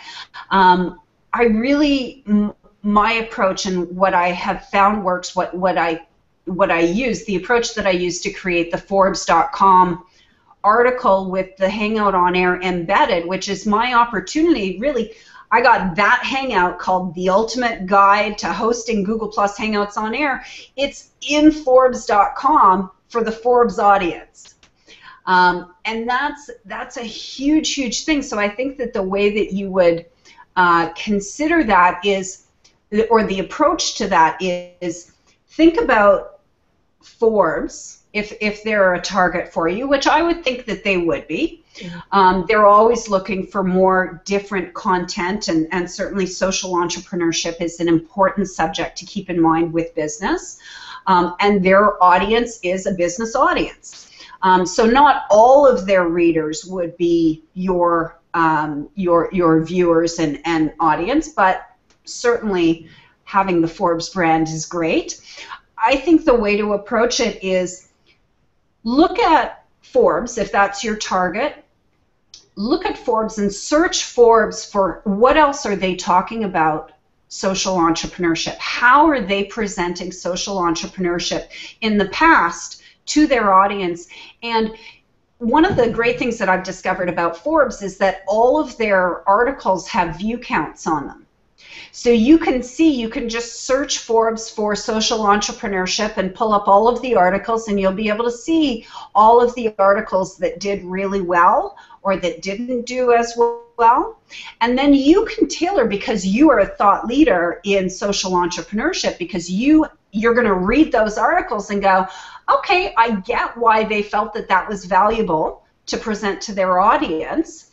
Here's what they weren't saying that I think needs to be said. And then write an article in a similar, was my approach, was I searched on Forbes for a similar trend to Google Plus Hangouts on Air that had been misunderstood by most business owners, which was tweet chats. Everyone knows about Twitter, but very few people take it that extra step into participating and getting the value out of tweet chats. So I searched Forbes for tweet chats, and what I found was one article that did really well, and it was titled The Ultimate Guide to Hosting Tweet Chats. It was 1,350 words, so I copied it. I read it and looked at the style, how they presented it, and I wrote my entire draft article with that exact same style, approach, layout, and length, but for Hangouts with only my own thoughts. And then it became very easy, because I knew that I was presenting it to Forbes in a way that they would recognize, that would seem familiar, that they would know, like, and trust immediately. And I even said, in preparing this draft article, I researched Forbes and I found this Ultimate Guide to Hosting a Tweet Chat, which did fairly well for your audience. It was really quite well accepted, and so I wrote my article to the same length and in the same style. And they picked it up immediately. Now, I sent it through a contact of mine who has been a huge supporter of Celebrity Hangouts on Air and of Social Sparkle and Shine, which is Dorie Clark. She's a writer for Forbes and Harvard Business Review, and has written a couple of books about personal branding and reinventing your digital brand. And so it was easy for me to send her that article and say, here's the link to the article that I found existing on Forbes about tweet chats.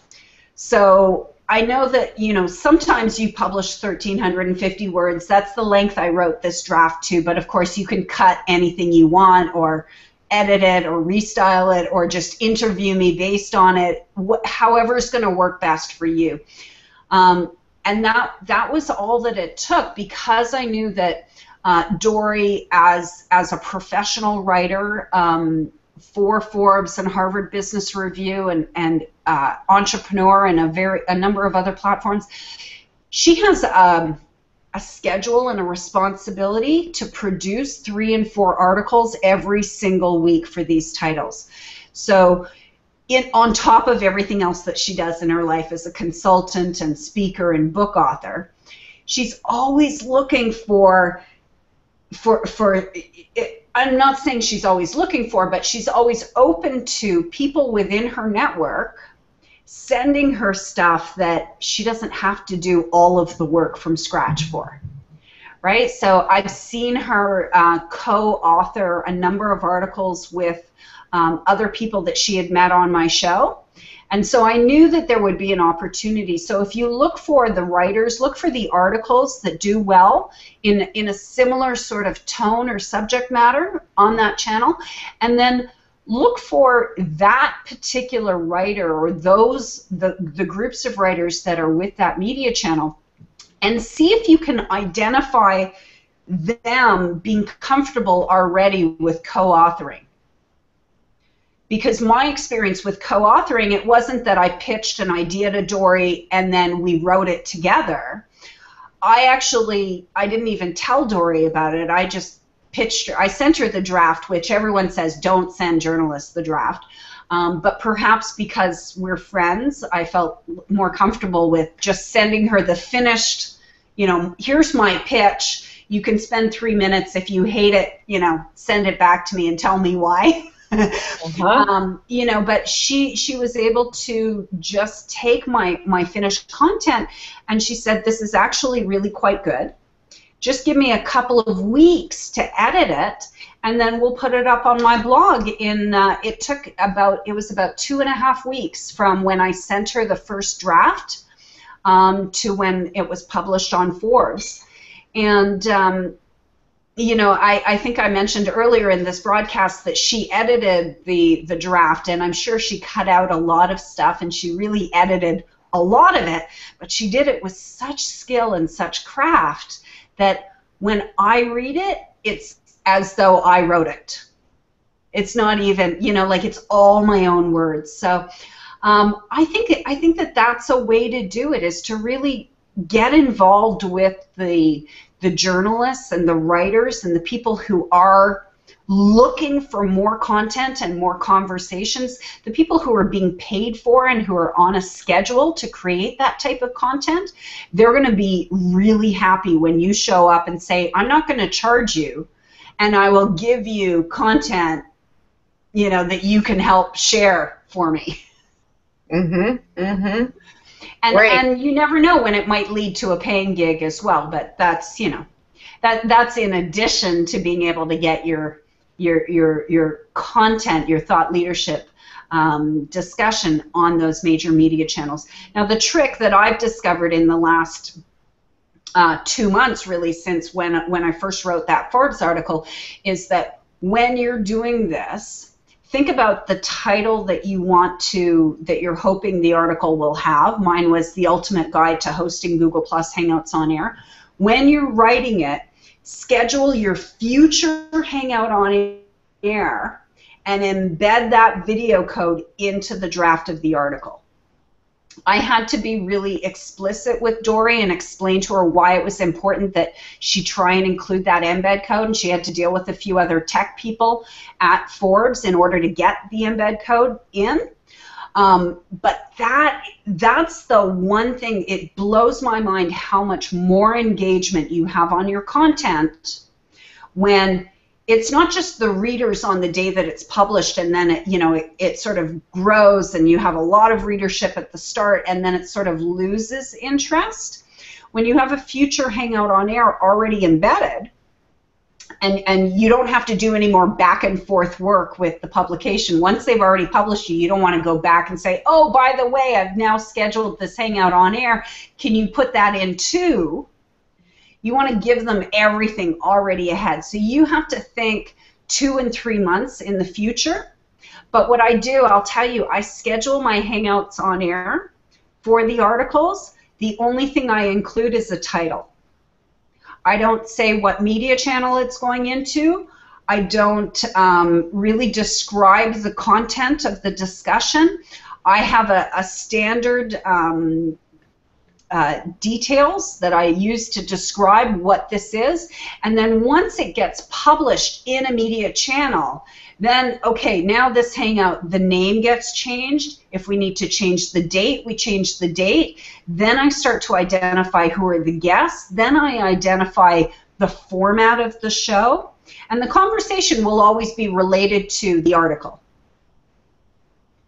But it's really easy. Whenever anyone searches Google now for the article name, your Google Plus Hangout on Air event in the future will come up, and that allows you to create an extended audience, an extended engagement for the media, which is really what all of the media channels are struggling to create right now. There was USA Today laid off 70 of their editorial staff in the past week, and the article headline was, "It's a total bloodbath."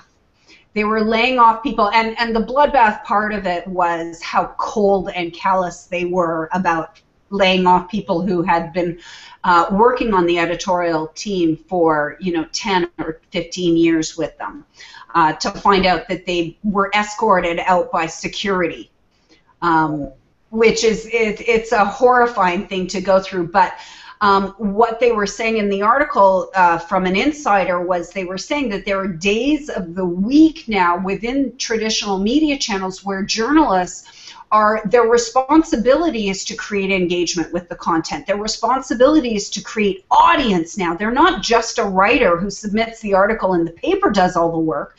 If you want to be published in the paper, you've got to bring audience. You've got to tweet all the time. So they said in this article that Tuesdays or Wednesdays was deemed the Twitter day, where everyone on the editorial staff has to tweet a whole bunch on Tuesdays.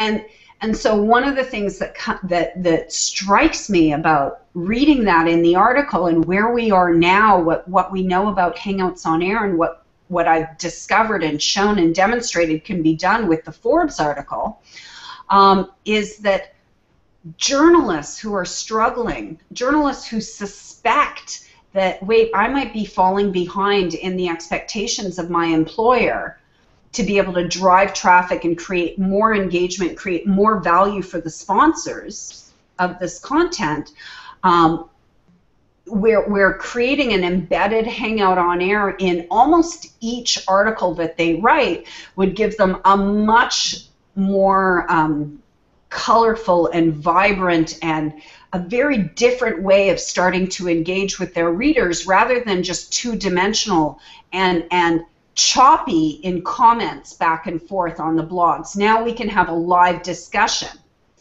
Right. 3 or 4 weeks, or maybe 3 or 4 days after the initial article is distributed, and that drives traffic back to the initial page again at a later date, which is something that, really most of the media channels haven't figured out yet, that they can create that. So if you can bring that to your target channels and say, listen, I've got something that will really, really help, it will help your journalists create more engagement and larger views and more value for the sponsors that you're selling. If you suddenly, as a media channel, start performing better because of my Hangouts, who knows what could happen next? Yeah.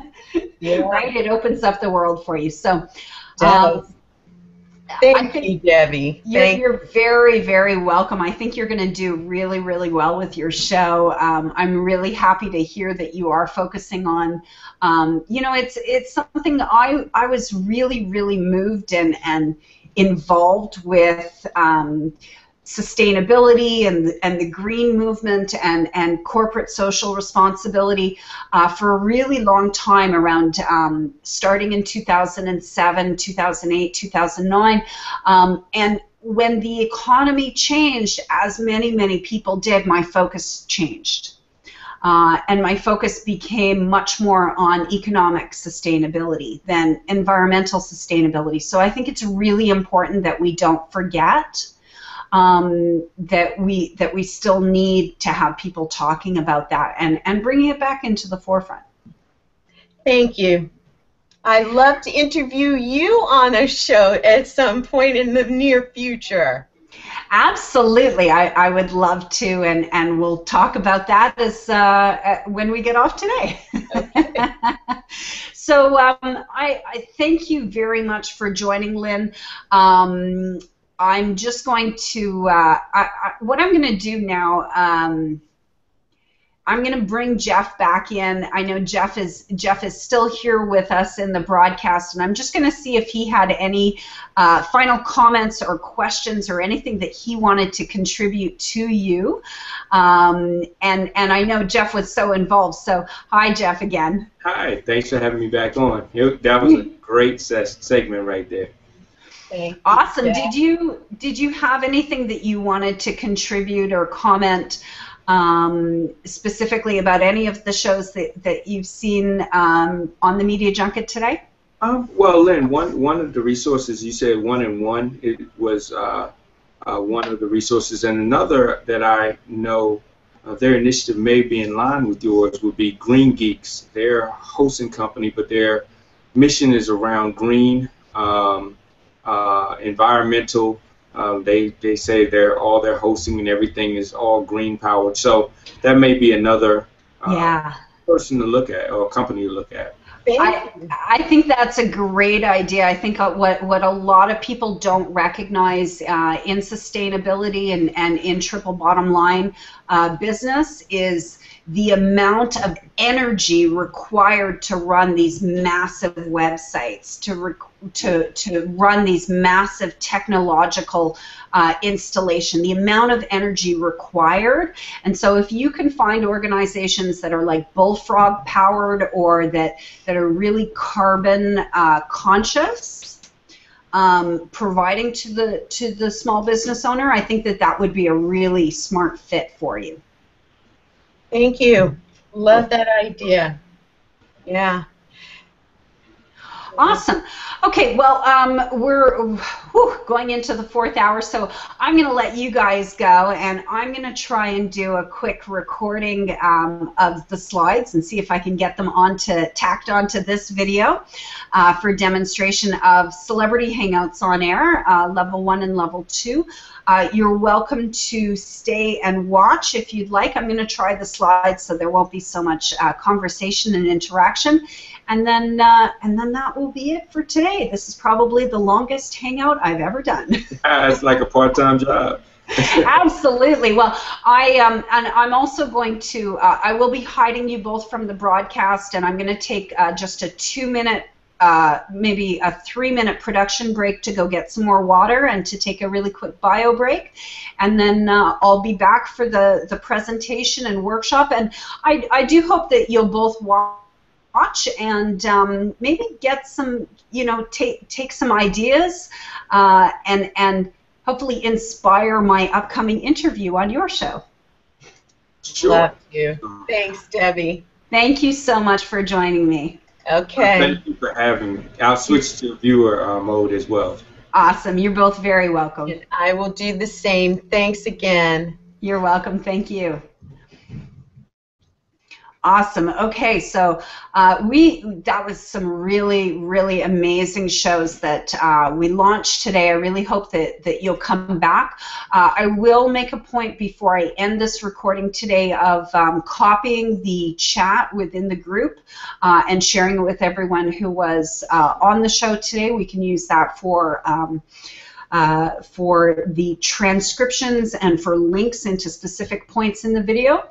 And as I said, I'm just going to take a 3-minute break. I'm going to mute myself and turn off the camera for 3 minutes so that I can run to the washroom and get some more water.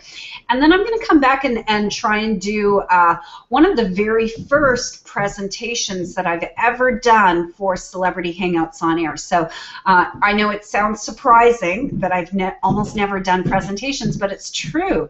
I've really done I've done interviews and talking as I've been developing the brand, and I've done Hangouts on Air that are training recordings, but I've done very, very few webinars and presentations. So I'm really excited, and I hope that you'll stick around just for a few minutes, and I'm going to break, and then I'll come back in just a couple of minutes. So you can get up and you know, take 4 minutes yourself as a stretch. Maybe this is the 7th inning stretch, and a bio break and a glass of water, and there will be a Q&A as well at the end if my voice lasts. So.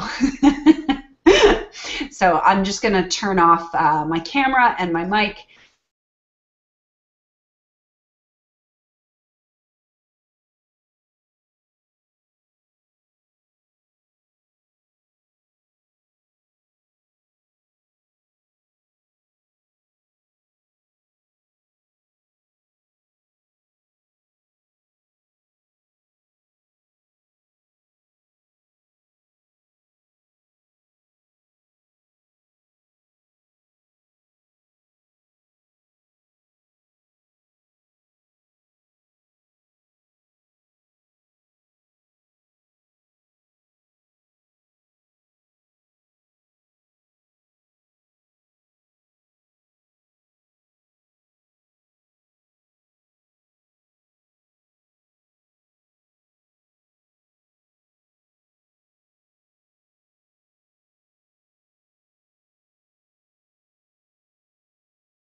Okay, just getting ready to come back on, and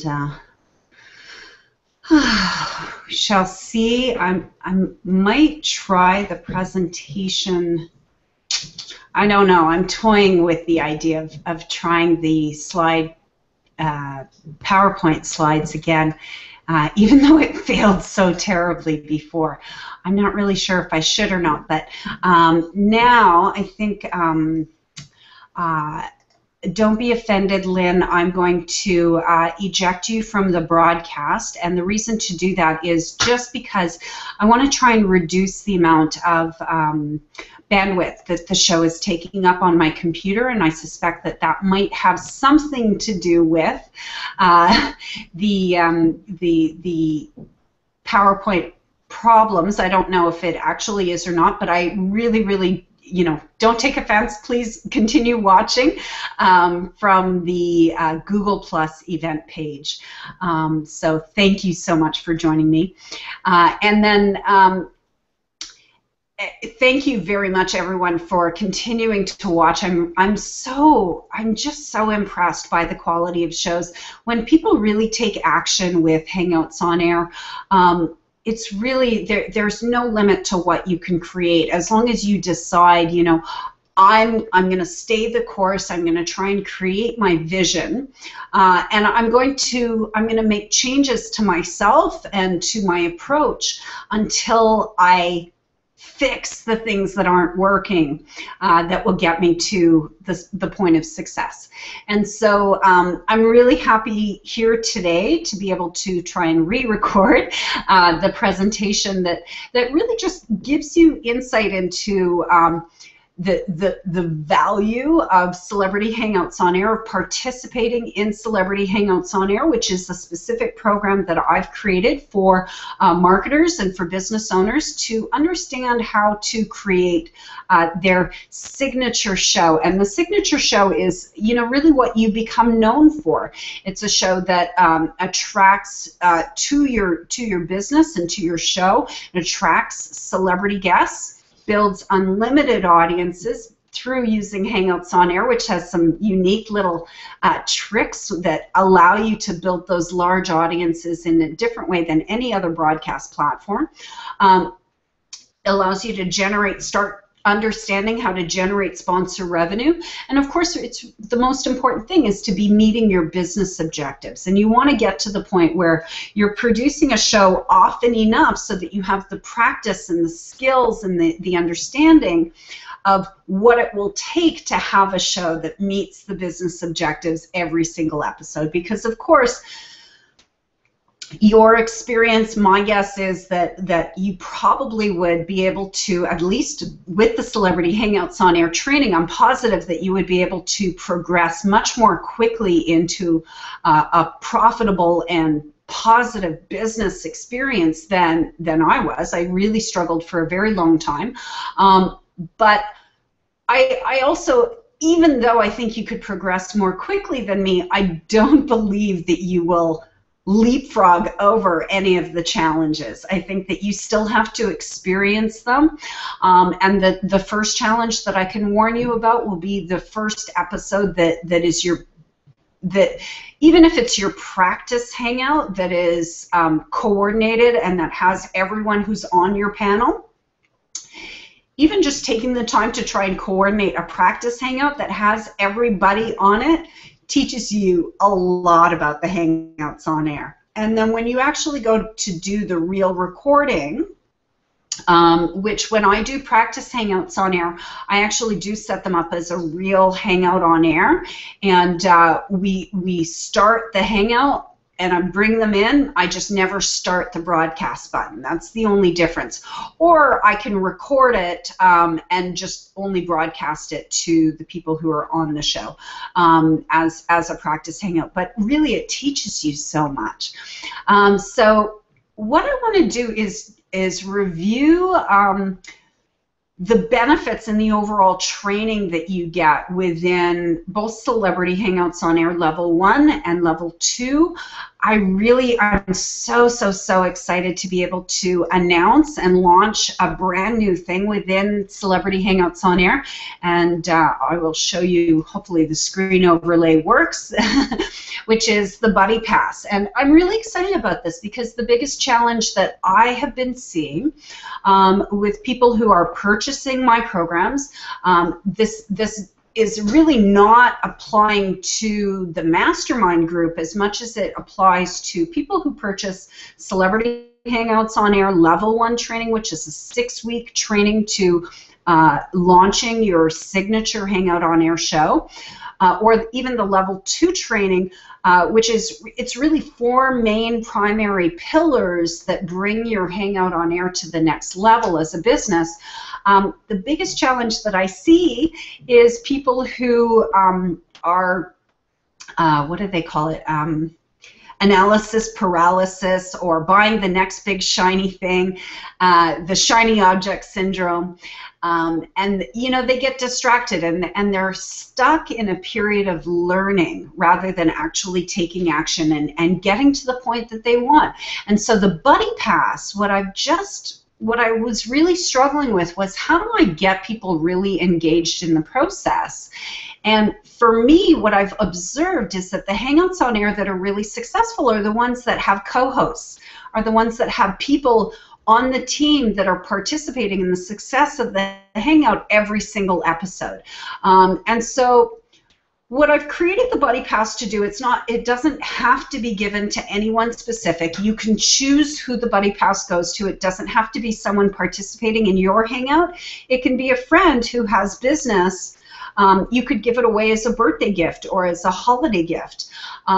And if you want me to send you a email gift certificate, I can do that, or if you know the name of the person that you want. And the Buddy Pass, really, the way it works is no matter what product you buy from Celebrity Hangouts on Air, I'm going to give you a second pass as well that you can give to your buddy, that you can give to your friend.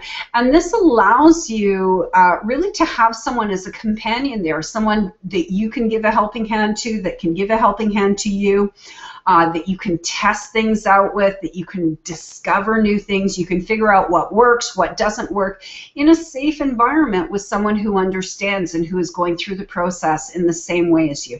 And so that's why I ask that it be activated within 30 days. I don't know.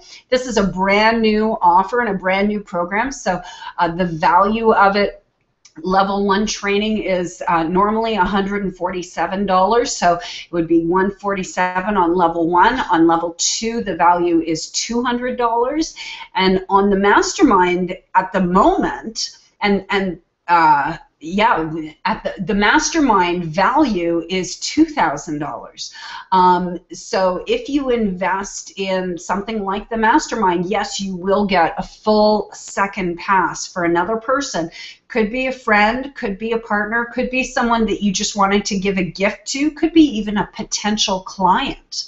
Or your client. If you wanted to give the Mastermind pass to your client to join and participate in the Mastermind together, so that then you go off and produce the Hangout with your client is that much more involved in the process, I think that that's a phenomenal idea. So I'm really excited to see how this works and to see how it helps people. I also have noticed, not only from my own experience, but with other people, that when you have a co-host, when you have someone who's equally committed to the success of the show as you are, then you really, in many ways, you have someone who is taking on half of the responsibility for the success of the show. And I think that that's a really powerful thing. Oh, isn't it funny? I had turned around the mirror reflection of my video so that I could be able to read the custom overlay. I hope I didn't turn it around backwards for you as well on the viewing video, but when I check the recording, I will see that. So what I'm going to review, as I had mentioned, was I want to take you through the key points of planning your signature Hangout on Air show. This will be a training video that you can refer to and get value out of if you're looking to just start your Google Plus Hangouts on Air. It does follow the outline and the format of Level 1 and Level 2, which is the Pro training. And the whole reason, of course, why I'm able to do this recording now today, I've already been recording for 4 hours, but the first hour there was a little bit of a technical snafu when I was doing this workshop element of the recording just as we were ending it, and so I decided to try and add it on, and we'll see if my voice lasts. But what I want to do is make sure that there's that much more value in this video, that you have a really strong understanding, and that you walk away today with some really good ideas for your Hangout on Air or for your production of Hangout on Air business for clients, so that you have that structure and you have some ideas to help you through. And then, of course, if you do choose to purchase, I will be making an offer later today in the recording, and then I do have, I actually have some special discounts, much lower than what I had mentioned in the price. Those are the full prices, you know, $150 and $200 and $2,000. Those are full prices. And if you are watching this video and you like what I have to say and you want to become a part of the Celebrity Hangouts on Air community and you really want more than just what I can give you in the next 45 minutes, then I invite you to consider making a purchase. And the Buddy Pass happens automatically. So, you know, start thinking about who would you want to co-host your show with?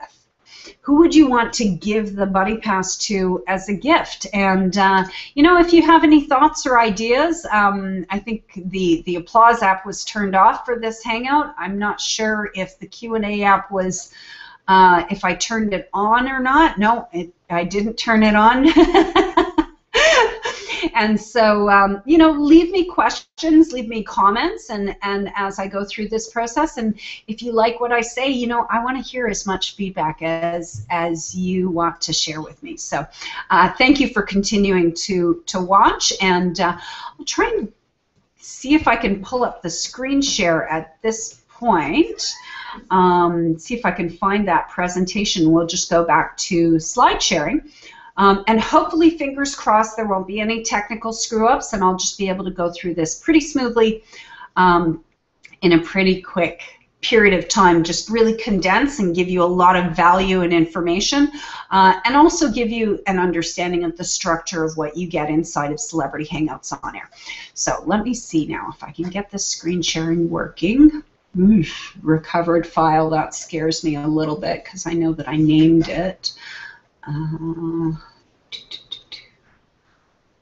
Looks okay at a glance. Okay, so I'm going to use this and get right into the presentation. So if you haven't ever seen a presentation or a webinar or any of the live trainings that I've done for Celebrity Hangouts on Air, if you have seen it, then you know that this program is based on 4 primary pillars of focus for your Hangouts on Air. In order to meet the business objectives, you do want to ensure that you are attracting celebrity guests, building unlimited audiences, and that, of course, is through that embed code with YouTube, the future Google Plus Hangouts on Air. And, of course, what many, many people are looking for with their Hangouts on Air is to really become a media channel that has revenue and that has sponsors. So you want to be generating that sponsor revenue. And those are the 4 main areas that we focus on with Celebrity Hangouts on Air. You'll see as I go through the level 1 sort of outline and training, really what the focus is on pre-planning, almost all of it. So the start of Celebrity Hangouts on Air is really, what is your strategy for your show? What is the reason why for your business you want to be doing a Google Plus Hangout on Air? What are all the business benefits that you'll be able to get from doing a Hangout on Air that has celebrity guests, sponsor partners, unlimited audience, and that meets your business objectives? What are those business objectives that you're looking to achieve with the Hangout on Air? And this will help you determine exactly the content that you need to talk about, the format that you need to try and test, the guests and influencers and to bring in, and the type of sponsors that you want to approach. All of that is the most important. It's the first step. I put it in week 1 because it's really the most important thing. If you start your Hangout on Air anywhere else, and this doesn't have to be a perfect document. Of course, it's kind of like a business plan. It evolves. It's like a marketing plan. It evolves as you go through. But when you have it to start with, it gives you a really powerful plan to work from for the remaining 5 weeks of the initial launch cycle, and then for every episode that you produce afterwards. And the way that I do this for everyone that I work with, and if you're interested in getting this for free today, absolutely, I would love to share it with you, absolutely for free. Send me an email, debbie.horovich@gmail.com, and ask for a copy of the Hangout Sponsorship Blueprint. It's also known as the pitch planning sales blueprint for Google Plus Hangouts on Air. It's a product that it is a swipe file, a template. Really, it's more of a swipe file than a template.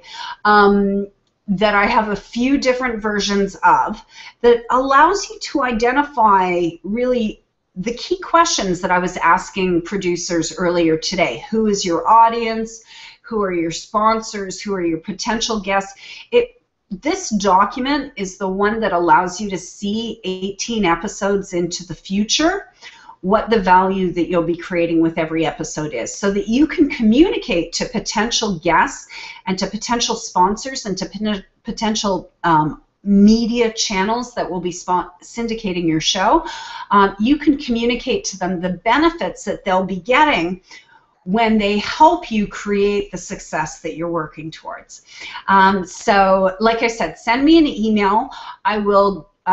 The template is available publicly within the program, of course, but not only is it included in level 1, I have it as that separate product, which I sell with a training video of exactly how to fill in that template.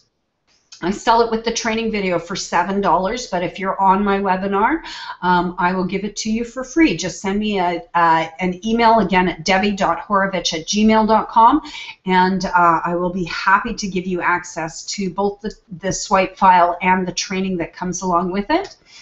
And then episode 2, what we get into next is really about planning the specific details of the episode. You can't, it's difficult for you to describe the reasons why someone wants to participate. What is the benefit someone else is going to get from helping you produce the show when you're not going to pay them cash for giving you their business expertise and for participating in this tool that you will be using to develop value and revenue for your own business. If you're asking them to participate for free, what you really need to understand is the value that you'll be giving in each episode to the people who participate. And so it goes back to, in week 1, having that strategy document not completed, not done, but just outlined. And then in week 2, you have the opportunity, and I've got another template that I use for episode planning that I actually like to print out and then scratch all over and keep notes of during my live Hangouts. I've got these episode planner pages and my notes, my handwritten notes, going all the way back for well over a year worth of Hangouts. And so it allows me to keep in mind who were the guests, what were the things that they said and suggested, really without having to go back through the entire video every single time. And it makes you more organized and more aware of everything that's going on with every episode. In week 3, this is the third step. What I recommend in week 3 is really, this is where you really start to realize and recognize the benefits of Hangouts on Air, which is the relationships that it allows you to create. And you start to create positive relationships with people the minute you tell them about why your Hangout on Air will be beneficial to them, whether or not they participate. And the additional benefits, of course, that they will get from participating, the more that you can share that as well, even better. And so that's really the activities in week 3. I go through, where to find and identify the guests that you want to have, making the decision about how much live audience that you want, or you could, as many people do, they record their Hangout on Air and then do a little edit and then re-upload it to YouTube. And so you don't have to, if you want to have the interaction and engagement of live audience, but you don't want to have the additional work of live audience, there's ways that you can do that. And a suggestion that I have for you, what I suggest to my clients is, I suggest think about your avatar. Think about that one person that you've identified who is not your client yet, but who absolutely needs to be participating in the show, needs the benefits of the conversation that they'll get from it. Think about that one person, and then really see, you know, how you can recognize the value that your show will bring to them. And then you can go to everyone who's just like them, and you know, repeat and learn as you're talking to people. This is really sort of it is sales, but it's much more consultative sales, because you're selling to people that they're going to give you, that they're going to pay you in their time and attention and energy. They're contributing financial value to your show with their time and energy and their authority. And what you want to be able to understand in the sales process is what you bring to them when they participate. When they can bring to you, what do you bring to them? And making sure that you're trying to bring them more than they're bringing to you, so that there's always that sense of reciprocity, that they always still owe you more, that they were so blown away by their expectations from participating in your show that now they want to promote it everywhere, that they want to get more involved. And that's really, for me, the benefits of Google Plus Hangouts on Air. Yes, of course, I benefit from great SEO and more efficient SEM for Google Search AdWords. Yes, I love being called to speak at conferences because people know me as a Hangouts on Air thought leader. But the really most valuable thing that you can't really speed up is the relationships that you create. So the very first time that you reach out to someone, you want to start giving them content and giving them value, even just if they picked up the phone or if they read your email. Make it short, make it valuable, give content, and that's really the way to start to get the value. What did I do here? 3, 4, and then step 4, week 4 in Celebrity Hangouts on Air is almost sort of a little bit like a bye week, but there's so much details to do between planning your specific episode and starting to get your guests in.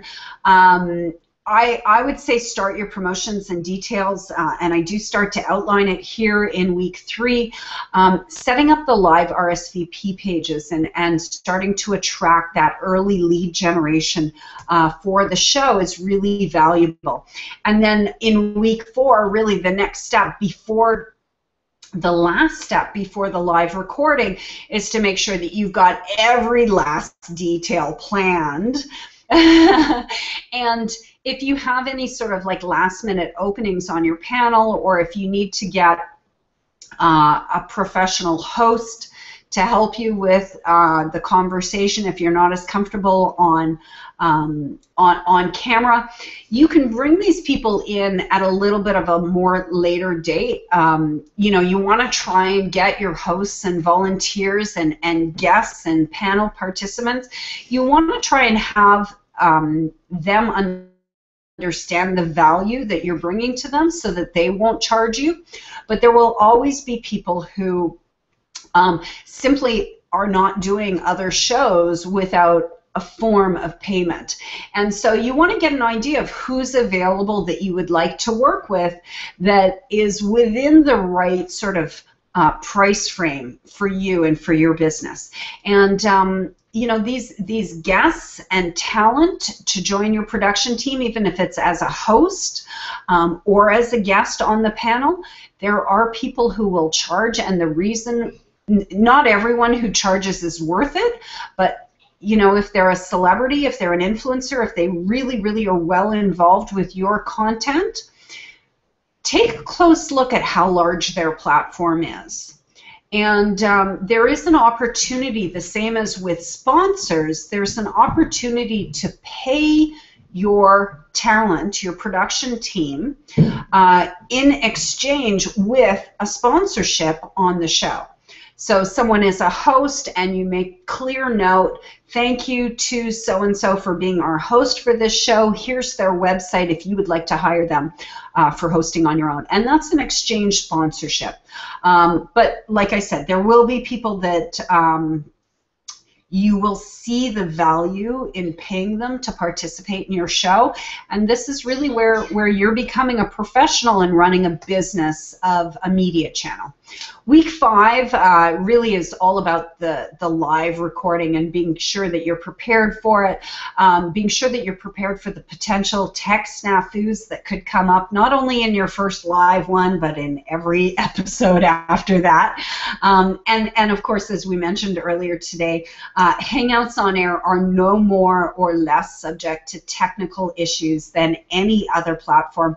I've seen many television shows that integrate things like Skype have tech troubles.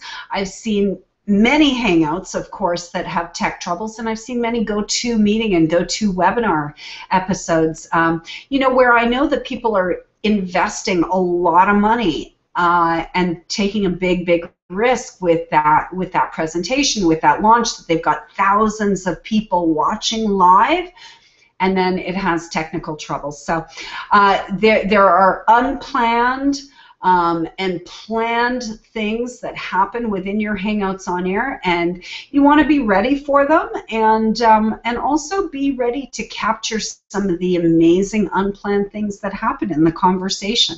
That's what I really love about Hangouts on Air the most, is that it's like well, for me, the theme, the feeling, the underlying vision that I have for my show, for Sparkle SOS Book Authors and Publishers, it goes back to a movie that I was obsessed with in my 20s. I wouldn't say obsessed with, but it was my go-to movie to watch on a Friday night if I was home alone and bored, just to make myself feel good, to know, yes, I'm in my early 20s and I'm still really struggling to make something with my life. This movie was Notting Hill. And it's a movie about relationships, but there's a scene in the movie where Will, who's this travel bookshop owner in London, he has the opportunity to get closer to this big American celebrity, Anna, played by Julia Roberts. He has the opportunity, he sees an opening in her schedule and says, why don't we go out tonight? And she says, yeah, sure, yeah, we can do that. And then he realizes as he's talking to her, oh, crap, I actually have plans tonight. It's my baby sister's birthday, and we're having a dinner party for her. And so Anna responds, she says, well, I'll go. Why don't I go with you to your baby sister's dinner party for her birthday? And what really struck me about that now, when I first started Sparkle SOS Book Authors and Publishers, I really wanted the feeling of peers, maybe peers who don't know each other well, but peers who are coming together to have a relaxed conversation around a dinner table with a glass of wine, and to have a good meal and a good conversation about something that they all care about, and especially to add in a celebrity who's taking a night off or a minute off from being a celebrity, from being on TV. And if you look at my blog on Social Sparkle and Shine, you'll see a blog post that I wrote, and I even included in that blog post the specific scene that inspired my Google Plus Hangouts on Air, for me to feel like I want to make it feel like a dinner party in my home between 6 people. And the viewing audience they are a fly on the wall, but it's really about the relationships and the experience that I create with the people who step up and contribute the most to the success of my show. So that's week 5, and then week 6 is really about, not forgetting that you've just created this amazing thing. You want to take at least a week worth of time for every episode that you create of your Hangout on Air to make sure that you are not only promoting it properly everywhere after the recording. Now, you know, a lot of people won't watch a video or they won't RSVP for something that they can't watch right away. A lot of people, if they're searching for your video and they see that it hasn't been recorded yet, they won't participate. They won't RSVP for it because they're looking for an answer right now. So once you've created your video, now you can serve the people who are looking for answers right now. And it's your responsibility as the media channel owner not to only market just to audience, but to market not only just to market to live audience, but to market your show for the rest of your life. And we also get in week 6 into repurposing the content, not only just to marketing and driving people back to the initial video, but also how do you repurpose the content and make it valuable for you and for your business and for your clients in completely other ways than that first and initial Hangout on Air. And so those are the 6 weeks, of course, with, as I mentioned, every season. And today we have the Media Junket, where you have the opportunity to launch your Hangout on Air show. And even if it's not a launch of a show, you can come on and sort of relaunch and tell us about what are you working towards, what are you working to create, what are you working to contribute to the world with your show now. And over the next few months, who can I promote your show to that will help you achieve those business results? And you know, because I am going out to agencies and media channels and lots of clients, and a lot of people are looking at me, but Celebrity Hangouts on Air won't be right for everyone. My particular style of Hangouts won't be right for everyone, and yours might be. And so that's why I create the Media Junket, because I really want to encourage people. I really don't want people buying the course, buying any of the courses, or getting into like the mastermind, and then not actually taking action, not getting real value from their money. Because I know I can make changes, I know I can help you, but the reality is you really have to take action yourself. So, as I mentioned earlier, and this Canva slide, Canva was such a pain in my butt earlier today trying to create this, but I do have this new program through Celebrity Hangouts on Air that I'm super excited about, which is the Buddy Pass, to ensure that you're engaged in the process. When you purchase any of my programs, Celebrity Hangouts on Air program, training program, you will receive a second login and password for another person. You can give it as a gift to a friend. You can use it with your client or with your partner. And the only thing that I ask is that you activate it within 30 days of your purchase, so that that person is coming along with you. You know, if you wanted to do it later, I probably will still extend the opportunity to you after 30 days, but you're really going to be diminishing the value for yourself. And so I strongly encourage you to really go with that 30-day.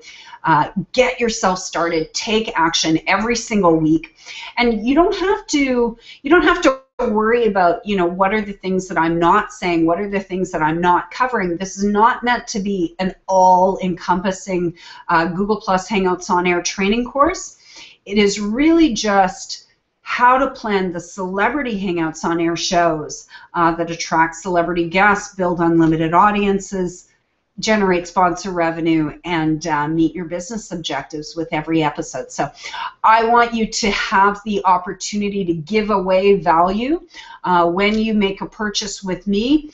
No matter what the price is that you're buying at, you're going to receive a second one. So the full price value of that Buddy Pass on level 1 is $147.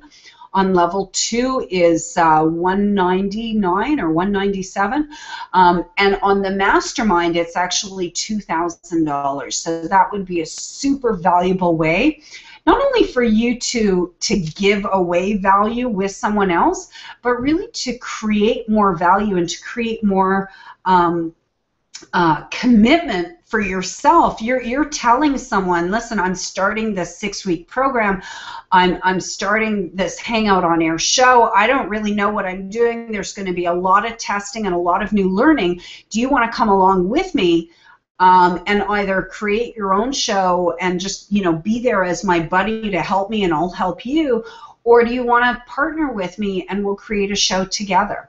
And so I hope that this will be something of value and that will really help a lot of people get even more value out of my program. As you've seen, I'm really impressed and very happy excuse me, with everyone who's been in Celebrity Hangouts on Air to date that has launched their show.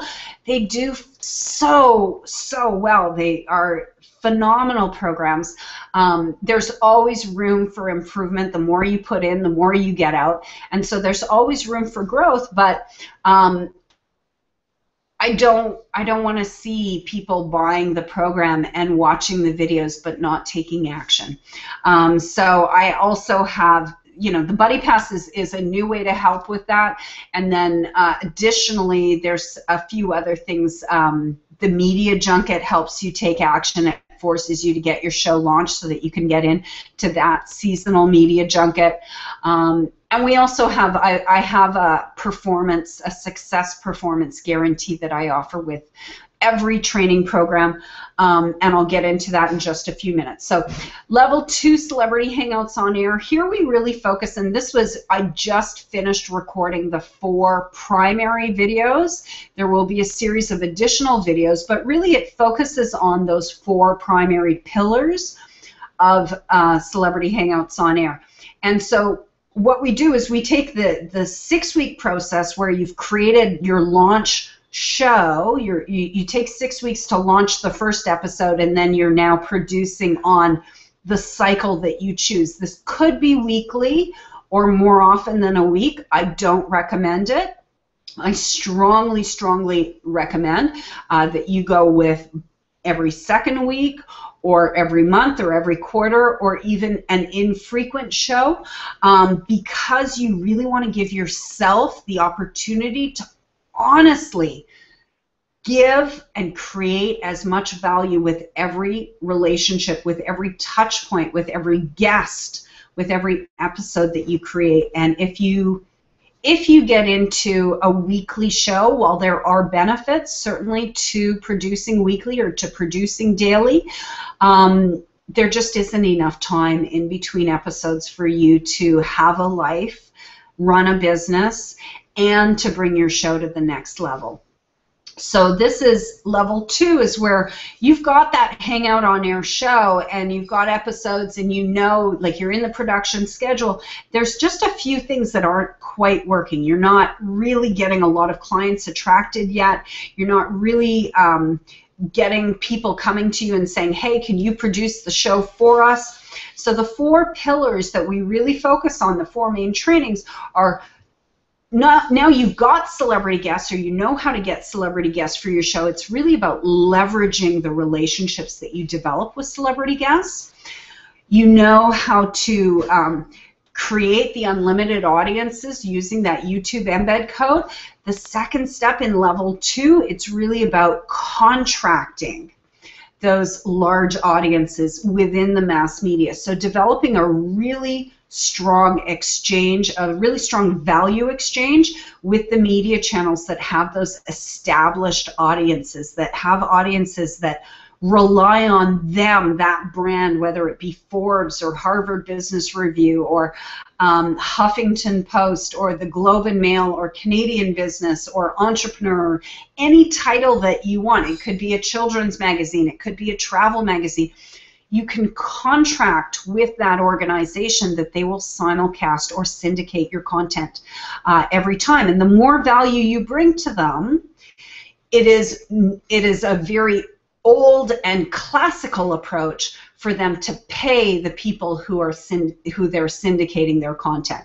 So a syndication deal with a magazine or a newspaper or an online website that is an established media channel, they would be paying you to take your content and slightly repurpose or to promote and distribute it for you to their audience afterwards. It's almost like they're hiring you to produce specific Hangout on Air shows, but because you weren't an employee of the medium, you get to create the show you want, and then they'll pick it up when they see value in it. So level 1 and level 2. Oh, I meant to take that slide out. Oh, did I? Did I? Yes, I did. I meant to take that slide out. But the first pillar, as I mentioned, was really leveraging celebrity guests. You know, Mike Michalowicz is someone that I use as an example for myself of when you really focus, when you take the time in between episodes, and I've now gone with Sparkle SOS Book Authors and Publishers. I'm not even a monthly show anymore. I book my shows. I do bring in live audience and I do bring in panel participants, but I book the shows based on when I have an author, when I have the time myself within my business to go back. And I also want to give myself the time, give myself the breathing space and the thinking space to look at the episodes that I've produced and to say, what can I do more for that author? What can I do more for that featured guest? How can I get them more engaged in my process of success, even though their effort part is done? How can I keep them engaged in what I'm doing? How can I keep them engaged in me promoting them? And what I experienced with Mike Michalowicz, you know, I had him on my show. He was actually, I invited him onto my very first Sparkle SOS Book Authors and Publishers, and because I was a client of Mike's for business coaching in the United States since I think around 2010 was when I joined him. I think I first found him and started following and consuming his content in fall 2008, fall 2009 as I was watching the economy tank, and I saw Mike on The Big Idea with Donnie Deutsch on CNBC, and so just actually before they canceled that show because it was a small business show. And you know, I got involved with Mike and I became his client a few years later with some of his business training programs. When I started my show in the fall of 2012, Sparkle SOS Book Authors and Publishers, Mike was the first person that I reached out to and said, listen, I'm really excited about this show upcoming. I hope you'll be able to join us. And he was really positive about it. He was scheduled to do a speaking engagement that evening, and so he said, you know, if I'm able to make it back to my hotel room in time, I will absolutely join you for the discussion. And it's funny because I kind of was looking. I was trying to keep my eyes open and hoping he would join us during the discussion. And after we ended the recording, I went back to my email, and he was emailing me saying, okay, I'm here. I'd love to join you. Where's the link? How do I get on? And I totally missed him. So it taught me a lot about bringing him in, but also I was never able to, you know, we had 2 or 3 more episodes, and I wasn't able to pick up that conversation again. I wasn't able to get him scheduled in to say, yes, I'm going to try and join you within my schedule again, until the day after we did Guy Kawasaki, which was another 4 months later. The day after, an email came in from Mike going, okay, let's book a date when I will be your featured guest. And it's, you know, that's how I was quite surprised that, not surprised, but I was happy to observe that having a guest like Guy Kawasaki showed and demonstrated to Mike. I mean, I was already his client, so he's already going to have some responsibility to look at what I'm doing, but he has no responsibility to participate. He has no responsibility to know the value for him and for his business in participating in my show. But when I had Guy Kawasaki on the show, I think that increased the visibility and the respect and appreciation for what I was producing from everyone. And Mike could see that it would be a growing platform, and so he was able to book for another 4 months down the road.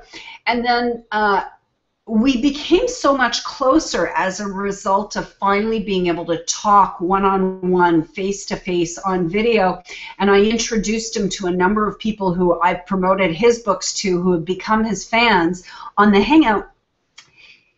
It gave us the opportunity that 5 and 6 months later, when Mike was recording for his second book, The Pumpkin Plan, at Creative Live in San Francisco, it gave me the opportunity to go to San Francisco and participate in the live studio recording, really to work with Mike and about I think 6 or 10 other business owners live in studio for a full 2 days.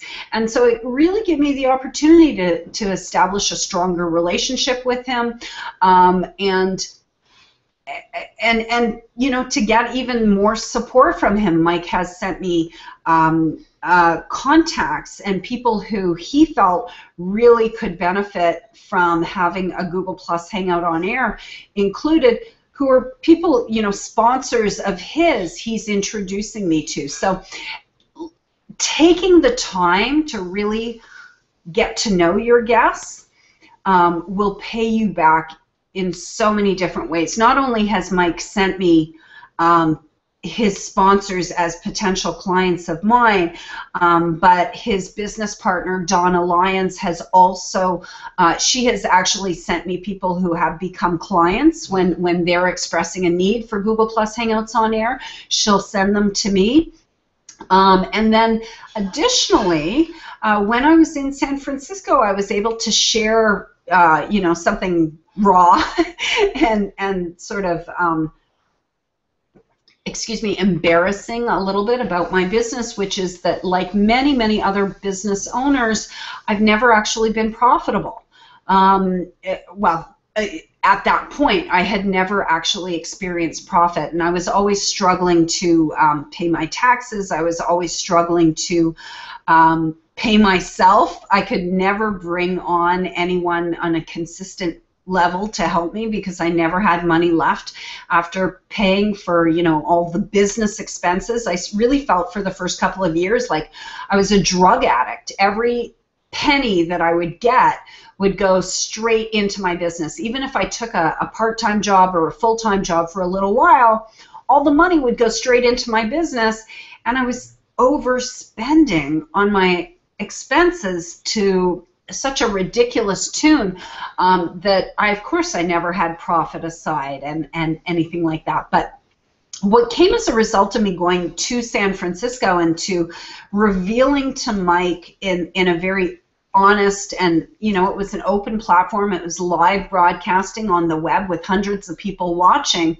that I exposed my concerns and my fears and my feeling of really being a fool in my business, that I had let my business run me. I'd sacrificed family and friendships, relationships. I'd sacrificed business opportunities. I've turned down 6-figure job offers for my business because I have this belief that if I just keep on pushing in it, and you know, the way that you know that you're the way that you know you're working on your business is you're shopping. You're buying stuff. I need this service, I need this tool, I need this advertising.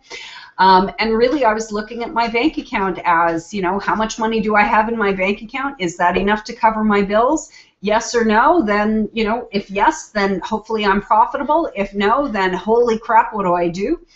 And Mike was able to, he took my story and my sense of embarrassment that I shared with him live, and he actually wrote it right into his next book, Profit First, in the introduction. So, and that's the type of thing, that the type of exposure and support and political capital that Mike has given to me that you can't buy.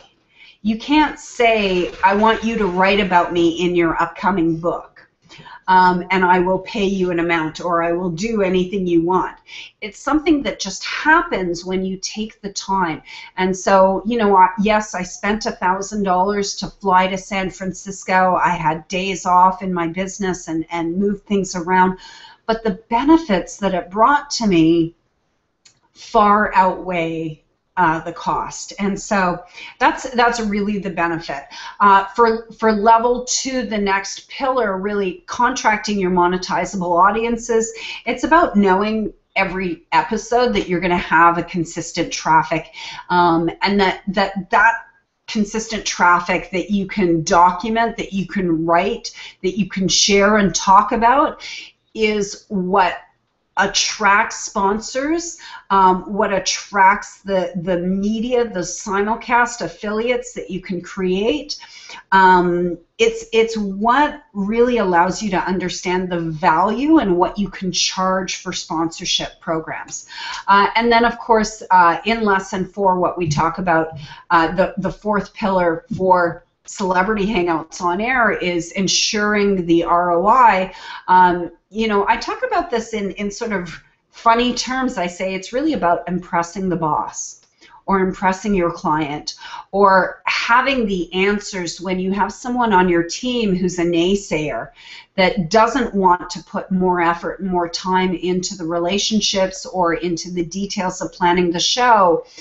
You really want to be able to demonstrate and know for your episode, one, what can I charge when someone hires me, or when someone is purchasing a sponsorship from me, or when someone hires me to produce their show for them. What can I bring to them? What value does that produce? And what do I have to not do for them so that I can ensure that I can be profitable? Because it's really, really easy on Hangouts on Air. Like I said earlier, the more you put in, the more you get out. It's not always, it doesn't always work that way. You've got to put in your efforts into the right place. And you could easily spend weeks, if not months, putting effort into the wrong place and never getting, the more time that you put in now, the more benefits that you need to get out, and so it even makes it more difficult to ever reach the goal if you're not doing the right things. And so that's what level 2, lesson 4, that fourth pillar, really takes a look at what you're doing in your Hangouts on Air production, and identifies the areas where you can bring more value to your clients and to your sponsors, where you can bring more value to your audience. And similar to what I'm doing as I'm working through this show is, you know, I create the media junket. We had the media junket initially for only for users of, only for students within the Celebrity Hangouts on Air program. Now the media junket is open to anyone who qualifies with the show and who applies, because it gives, in this episode, in this show, it gives significantly more value to the end result, and it really doesn't require that much more planning time or effort for me to open it up to the public. So that's the sort of thing, you know, we'll take a look into everything that you can consider and observe and put under the microscope of your show for how do you improve the efficiency and the effectiveness, so that you can talk to your chief financial officer about the number of leads being generated and number of new purchases or new revenue coming in through the show. You can talk to the CEO about the other thought leaders and the opportunity for him or her to also become feeling like they're a thought leader for the business through your show. You can talk to the chief marketing officer about the number of viewers that you'll be able to create with those unlimited and contracted audiences, and you know, you'll have a greater understanding yourself of how much time and effort it really takes for you to achieve the results. So what would you want to charge, or what would you have to charge in order to ensure that you're profitable whenever someone hires you to do a Hangout on Air? if you're experienced with Hangout on Air production, I'm sure that you have many Hangout experiences in your library where you were hired, but you didn't get as much value out of it because you ended up putting in too much time or too many hours, or you got too caught up in the process, and the small amount that the client was paying you ended up really, you were being paid like $5 an hour.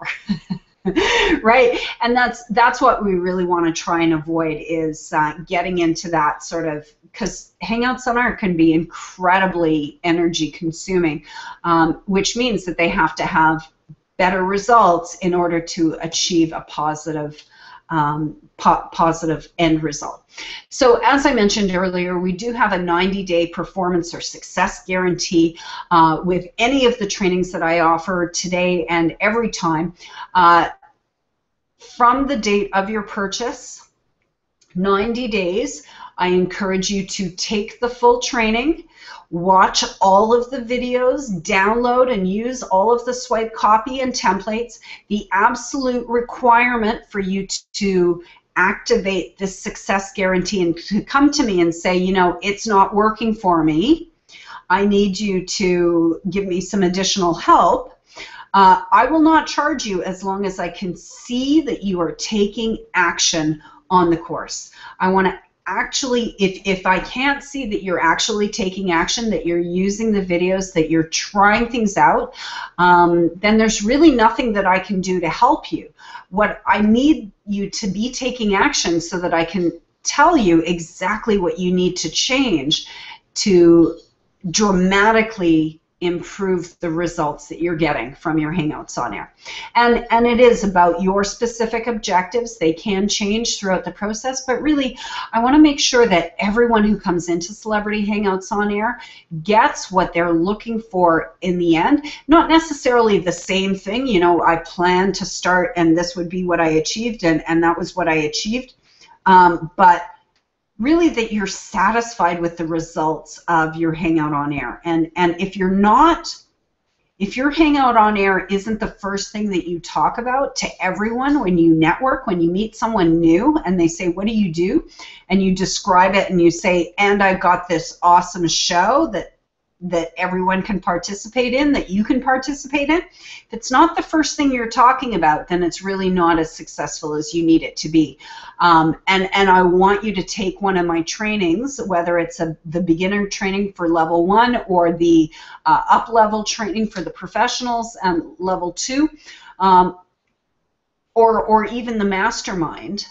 It all comes down to taking action. And my own personal story, you know, in 2012 and 2013, late 2012, and throughout all of 2013, I was shiny object syndrome, and I don't know about analysis paralysis, perhaps a little bit of that, but absolutely shiny object syndrome.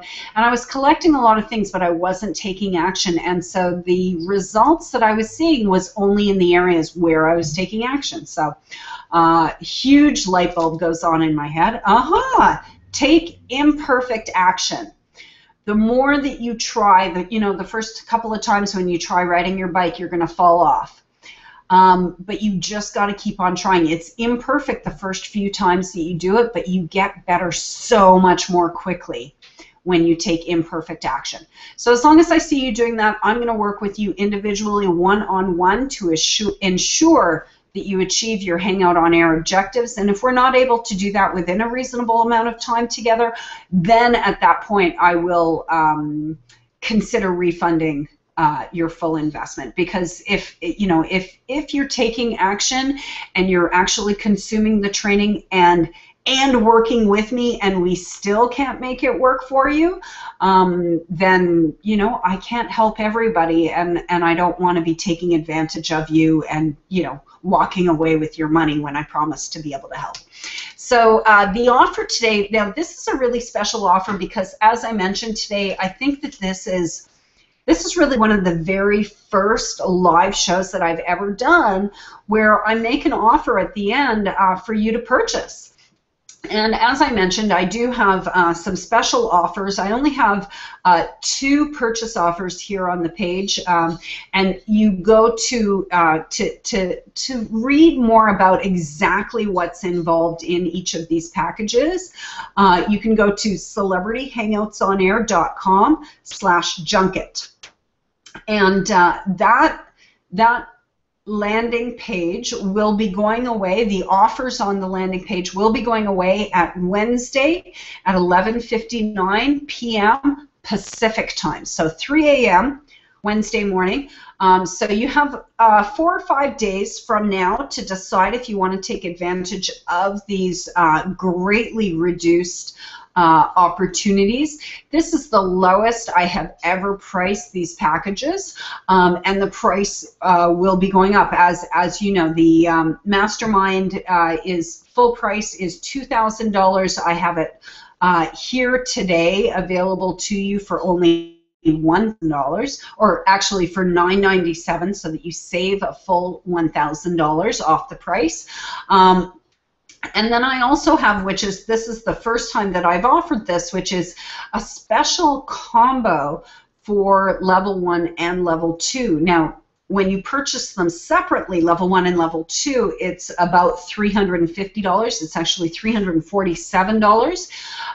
And so what I've done is I have packaged up and bundled up the combination of both level 1 and level 2 for $197, saving you a full $150. So I really hope, you know, if you've stuck with me today, if any of this, if it sounds like what I'm talking about is right for you, if you're unsure, then what I encourage you to do is go through to the celebrityhangoutsonair.com/junket. Read about what the offer is, and you can explore a little bit more. I do have some other additional landing pages that tell you about what's inside of each level 1 and level 2, as well as the Mastermind. You know, take a look at the page, but also on the page above the button where you can buy, I also show you, you have a link there where you can apply for a private strategy session. It's really not a private coaching session because I don't give them away for free, but what it is it's a consultation with me to identify whether or not my programs can help your business grow. And really, like I said, I don't want people purchasing the program and not taking action, not getting success on it. So if you're unsure, I welcome you to click through and really apply for a free strategy session with me, and we'll determine together whether or not it seems like this is the right option for you. And I'm happy to do that with you. So thank you very much for watching today. I will have a little bit of live Q&A. I've been on Hangouts now for probably about 4 or 5 hours, which is a ridiculously long time. It's actually 2 recordings, and so I don't know how much voice I have left, but I'm going to check the comments and see if anyone had any questions remaining or anything like that. Thank you so much for sticking with me, those viewers who stuck around through the whole long presentation. I really hope that you got great value out of it. And where's my camera? Hello. I hope that you got really great value out of it. And like I said, if what I said resonates with you, if you feel like, even if you've launched your show but you want to get a fresh start from the Celebrity Hangouts on Air perspective, I think that that level 1 and level 2 combo will give you such a great and strong foundation. If it doesn't appeal to you, then I'm sure you've already dropped off the video. But if it's something that you're thinking about, consider jumping in before the special rates go away. As I mentioned earlier, I'll have the landing page, the / Media Junket. You will always be able to go through to that link, but the discounts won't be there after Wednesday at midnight. So I really hope that you'll consider it. And you know, if you're considering it but you're on the fence or you're unsure and you just want to have a conversation with me ahead of time to really confirm my thoughts and see if it seems like it for sure is the right thing for you, then just make the application, and I will be really, really happy to provide you with any information I can. Yeah, I did see earlier that I had not turned on the Q&A for this this recording, so I'm going to end the recording now. Oh my goodness, 5 hours and 20 minutes. That's way, way, way too long. I hope I never do a longer hangout like this again. But I thank you so much for everyone who joined me, especially launching your media, your Hangout on Air show during our media junket. I'm really excited to see where we get placement, where we get coverage, where we build our audiences together through this group production. So thank you everyone so much for joining me. I'm really looking forward to seeing you on the inside. If you want to join any of our communities, you can find me on Google+. There's also a Celebrity Hangouts on Air Mastermind group on Facebook, which is an open group. It was initially, again, private, but because I'm very selective about who's coming into the program, because I'm not offering the program at $27 or at $37, because I'm not I haven't started offering, money back 30 days, full money back guarantees. I'm really not selling that large volume of members, and so what I want is to make sure that the community still has value. So it's an open community on Facebook, as well as on an open group page, on Facebook, as well as the community is public on Google+. And I really want to encourage more interaction and activity there. It should be a place where you can find other Hangout on Air producers to ask them questions. For the most part, for now, it's mostly me, but I'd love to see the rest of you there and participating. So thank you very much again for sticking with me and for being on the video. I really hope that you got some great value out of the conversation today, not only from my own presentation, but also from all of the other people who were watching on during the media junket, the showcase of shows. And if you're looking for anyone who was on the show today, you can reach out to me. Of course, you can find them on the event page on Google+. We had an initial event page, and then we had this event page where we did this recording because of the technical challenge that I had earlier with the earlier video. So thanks again for watching, and I will see you very soon.